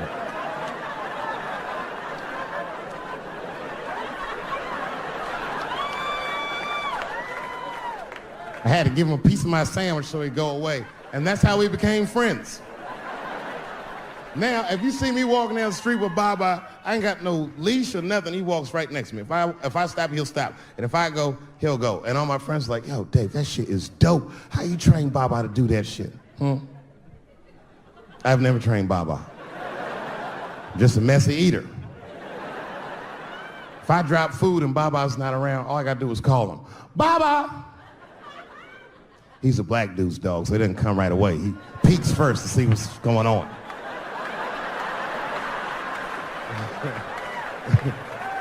I gotta tap my foot so he can see the food. "Over here, little buddy." And he's like, "Thanks, Dave." He'll come get it and run off.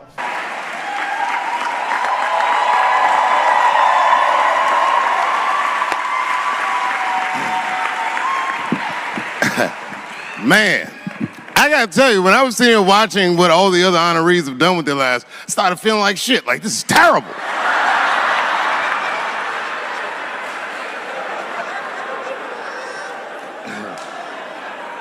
And then Bobo brought me up and started out good with that Ali picture, and then it just, whew.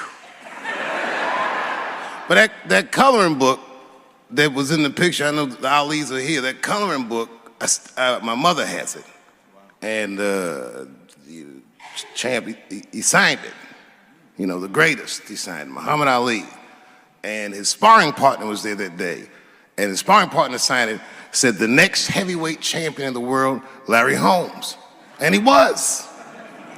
And 2-year-old Dave Chappelle colored all in that shit and just ruined the book.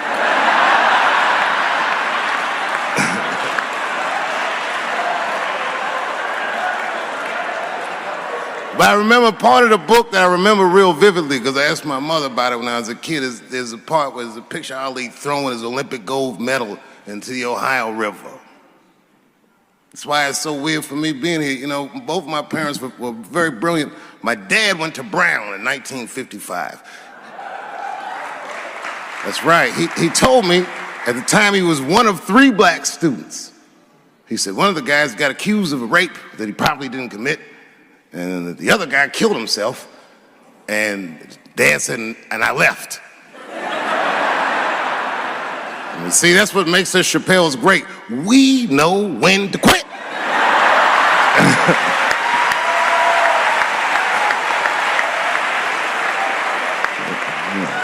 We all just live to fight another day.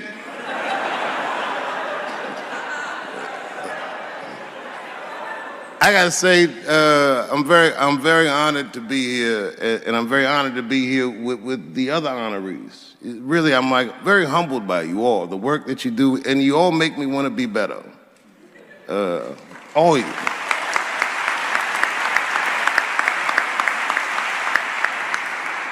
And, you know, I was gonna stop doing stand-up for a while because 4 comedy specials in a year is like, that's a lot, you know.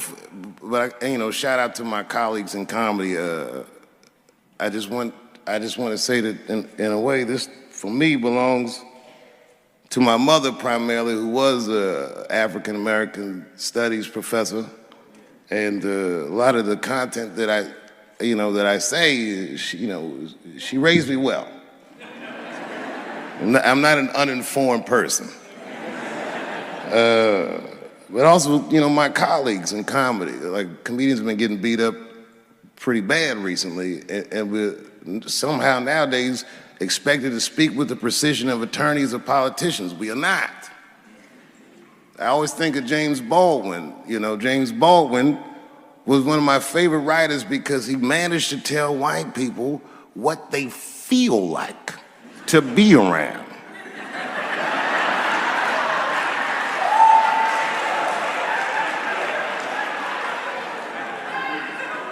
So I ain't gonna hang up my gloves yet. I think I got one more special in me. So to quote Baldwin, God gave Noah the rainbow sign. It's no more water, it's the fire next time. Thank you very much. And so if you would, please join me in welcoming Dave Chappelle home again.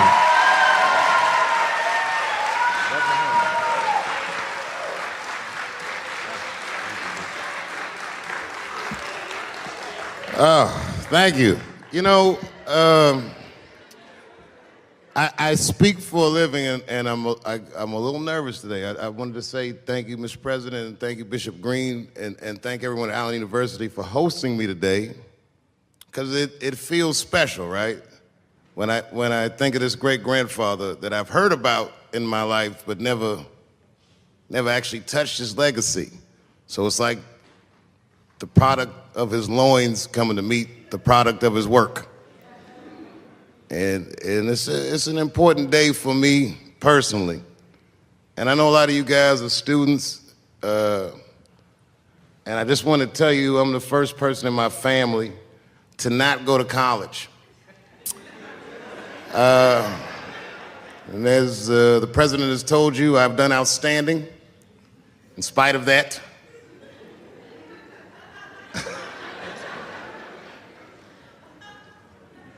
But one thing I did want to say, and one thing today just made me think about, for all the things that I've done, I'm most renowned for what I didn't do. I've made decisions in my career that a lot of people have called insane. 2004, I had a $50 million deal on the table, and in a crisis of conscience, flipped the table over and walked away. Went to South Africa. Everyone said I was running away from the money. That is not true. In fact, I still want that money.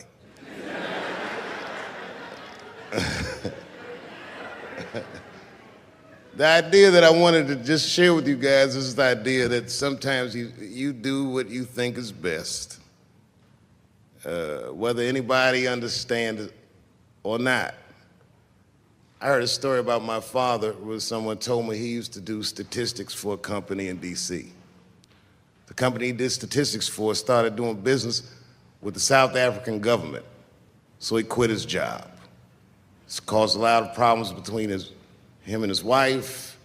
It's hard for a man when he can't provide for his family the way he wants to, and he suffered through it. And a generation later, when I had my crisis of conscience, I was able to go to a free South Africa and get away from the heat. This idea that what you do in your lifetime informs the generations that comes after you is something I keep thinking about, something that is so much bigger than just ourselves. And today I'm standing in front of you guys, and I know you guys are like, oh, I know you're bored.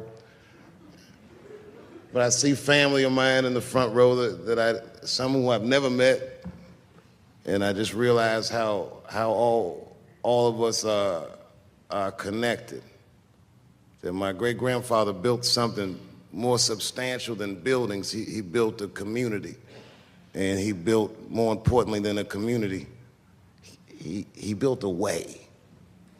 You know, so I'm very grateful. Very grateful. Hello, police. I just saw him saying, you know what I mean? He's standing over like, so this is what black people talk about.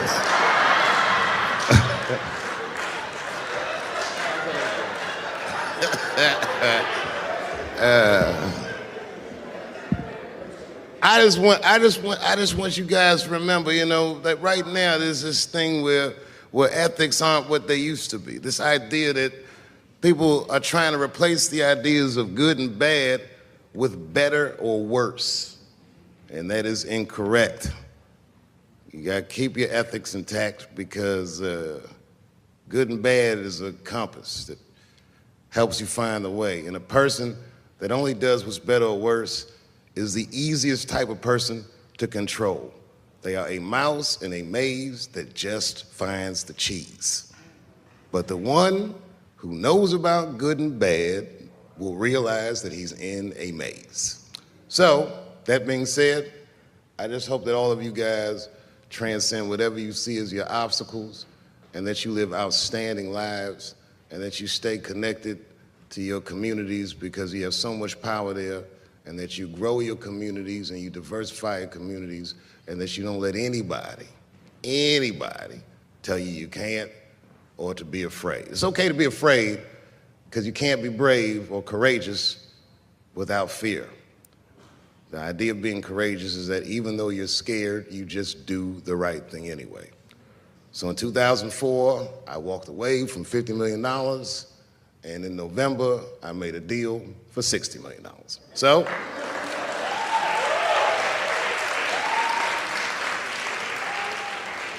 although I am not the most famous comedian of my time, I would like to know what their great-grandfathers did. I'm very proud today. Thank you very much.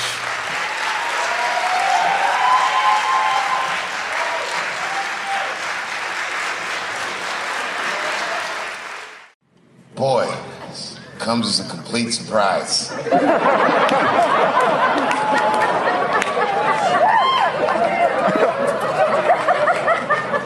I mean, I read all the reviews and they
don't forget who I am.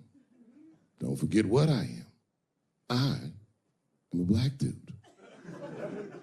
And don't ever forget how I got here. My ancestors were kidnapped. I don't even know where the fuck I'm from. They were put on the bottom of boats. They sailed them across the Atlantic. Many of them died. Only the strongest survived. And once they got here, they beat the humanity out of my people. They turned us into beasts of burdens. They made us do their work. And the irony is, hundreds of years later, they called us lazy. We fought in the Civil War. We damn near freed ourselves. Then in Reconstruction, black people did great. My great-grandfather was a very wealthy man. But then the black coats came, Jim Crow came, There was 100 years of unspeakable oppression again. Lynchings, all kinds of terroristic acts to keep us in the margins of society. And yet we still fought. And Dr. King was born. And then things got better. 20 years after Dr. King was assassinated, Michael Jackson was moonwalking on television. Something, something, something, Barack Obama.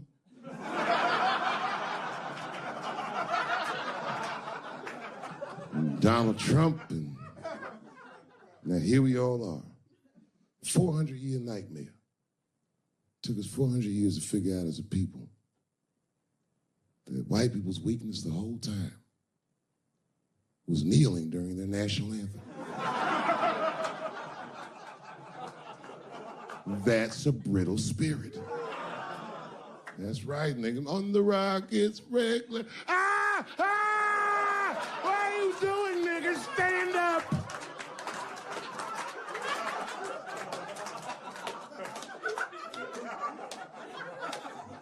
The Vice President of the United States got involved. Mike Pence got involved. He went to the game himself. These niggers will have to stand when they see me. And all them football players looked up in the stands and saw Mike Pence and said, Mike Pence, come on, y'all. Wu-Tang. Bow! Oh! Foiled. Brittle spirit. I could kill every white person in America at one time. You know how I'd do it? I would just wait for the Super Bowl. And right when they sang the national anthem, I'd have O.J. Simpson walk to the 50-yard line with them bad knees. Yo, what the hell's he doing here? Oh, I know what he's gonna do. Stop him!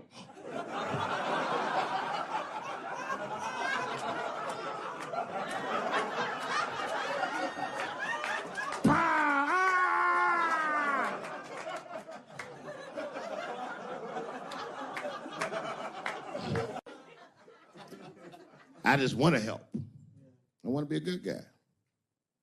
Like, I can't even say the word Me Too anymore. The nigga tonight was like, Dave, I'm going to the comedy club. I was like, I am also going to the comedy club.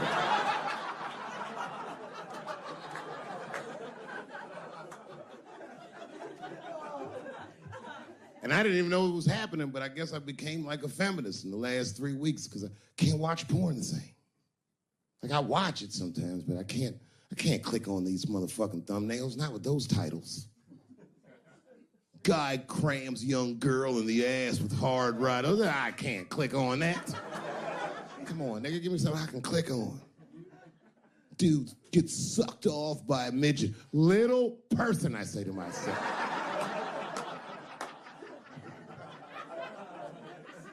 It takes me hours to find one clip. What the hell is this? Marginally groomed feminist enjoys consensual sex with a vaguely homosexual guy with penis the same color as mine. Click.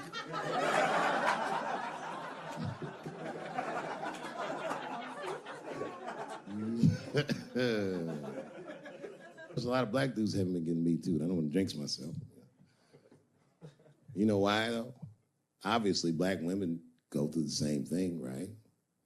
The reason is because black women from slavery won't tell on us because they know that no matter how bad we black dudes are, white dudes are very mean.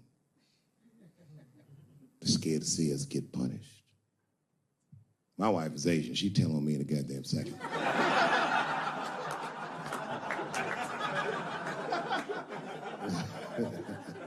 Ain't no fucking up in the Chappelle household. And the wildest shit about it is I live in Trump country. I live amongst the Tiki Torch whites, poor white people. And I'm rich. If it's ever pitchfork time, nigga, I'm in a lot of trouble. And nobody in my family believes me. I've been trying to tell the kids, man, we gotta run these drills. They're like, we don't want to run your stupid drills. Too bad, son, you have to. Tiki Torch whites come upside, what are you guys supposed to do? Come on, Dad, what are you guys supposed to do? Squint our eyes and stand next to Mom. That's right.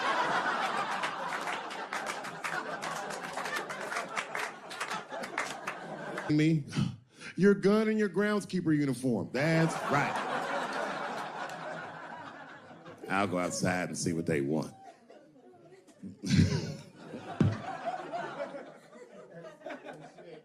It is wild, bro. Where you from, man? Where you from? New York. You from, what, Manhattan? Brooklyn. You are from Brooklyn, aren't you? You look like you can rob somebody with a hammer.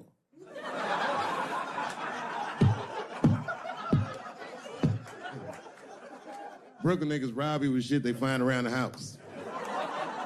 I just got stabbed with a toothbrush. This nigga must be from Brooklyn.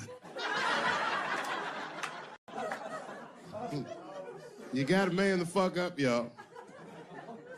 I don't mean to be disrespectful, because, man, I know you're upset what I said, but, you know, I know you're right, but come on, baby, it's me. I was right once. Remember that? Does anybody remember when I was, like, missing from show business for 12 years? Remember when I had, like, this really popular show and I quit? I remember I walked away from $50 million. A lot harder than walking away from Louis' freckled dick.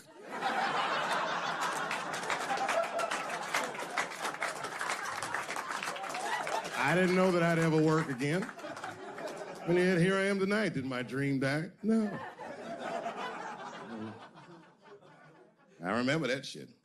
You don't remember that when I quit my show? Remember, when on the way out the door, I said, something's wrong in Hollywood. I believe they said I smoked crack.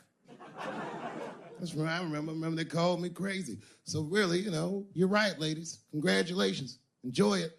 And they're coming for you, bitches. They're coming for you. There's one person that's uncomfortable. You know who's the most uncomfortable motherfucker in the room? The nigga that's right. I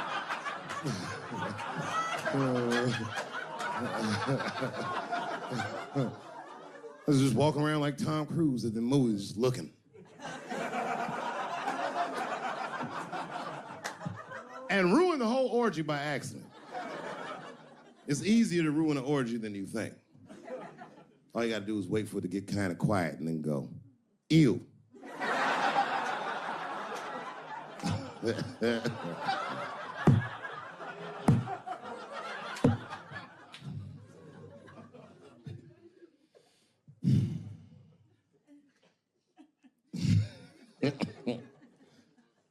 I know I feel bad.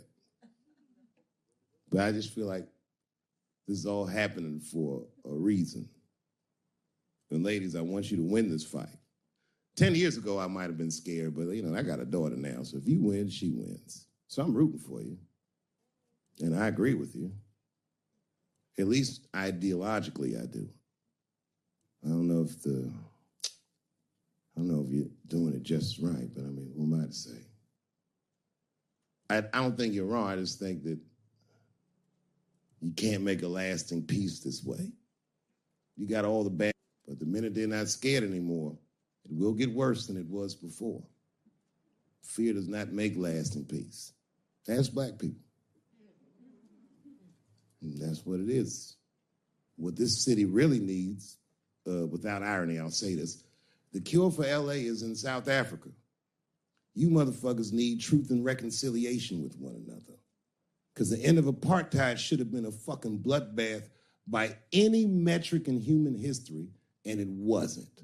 And the only reason it wasn't is because Desmond Tutu and Mandela and all these guys figured out that if a system is corrupt, then the people who adhere to the system and are incentivized by that system are not criminals. They are victims. And that the system itself must be tried.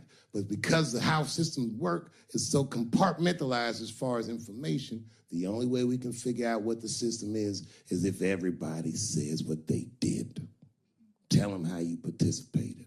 Because men want to help, they're just scared. Because Ben Affleck tried to help. Hey, what happened to these ladies is disgusting. Oh, nigga, you grabbed a titty in 95. All right, fellas, I'm out.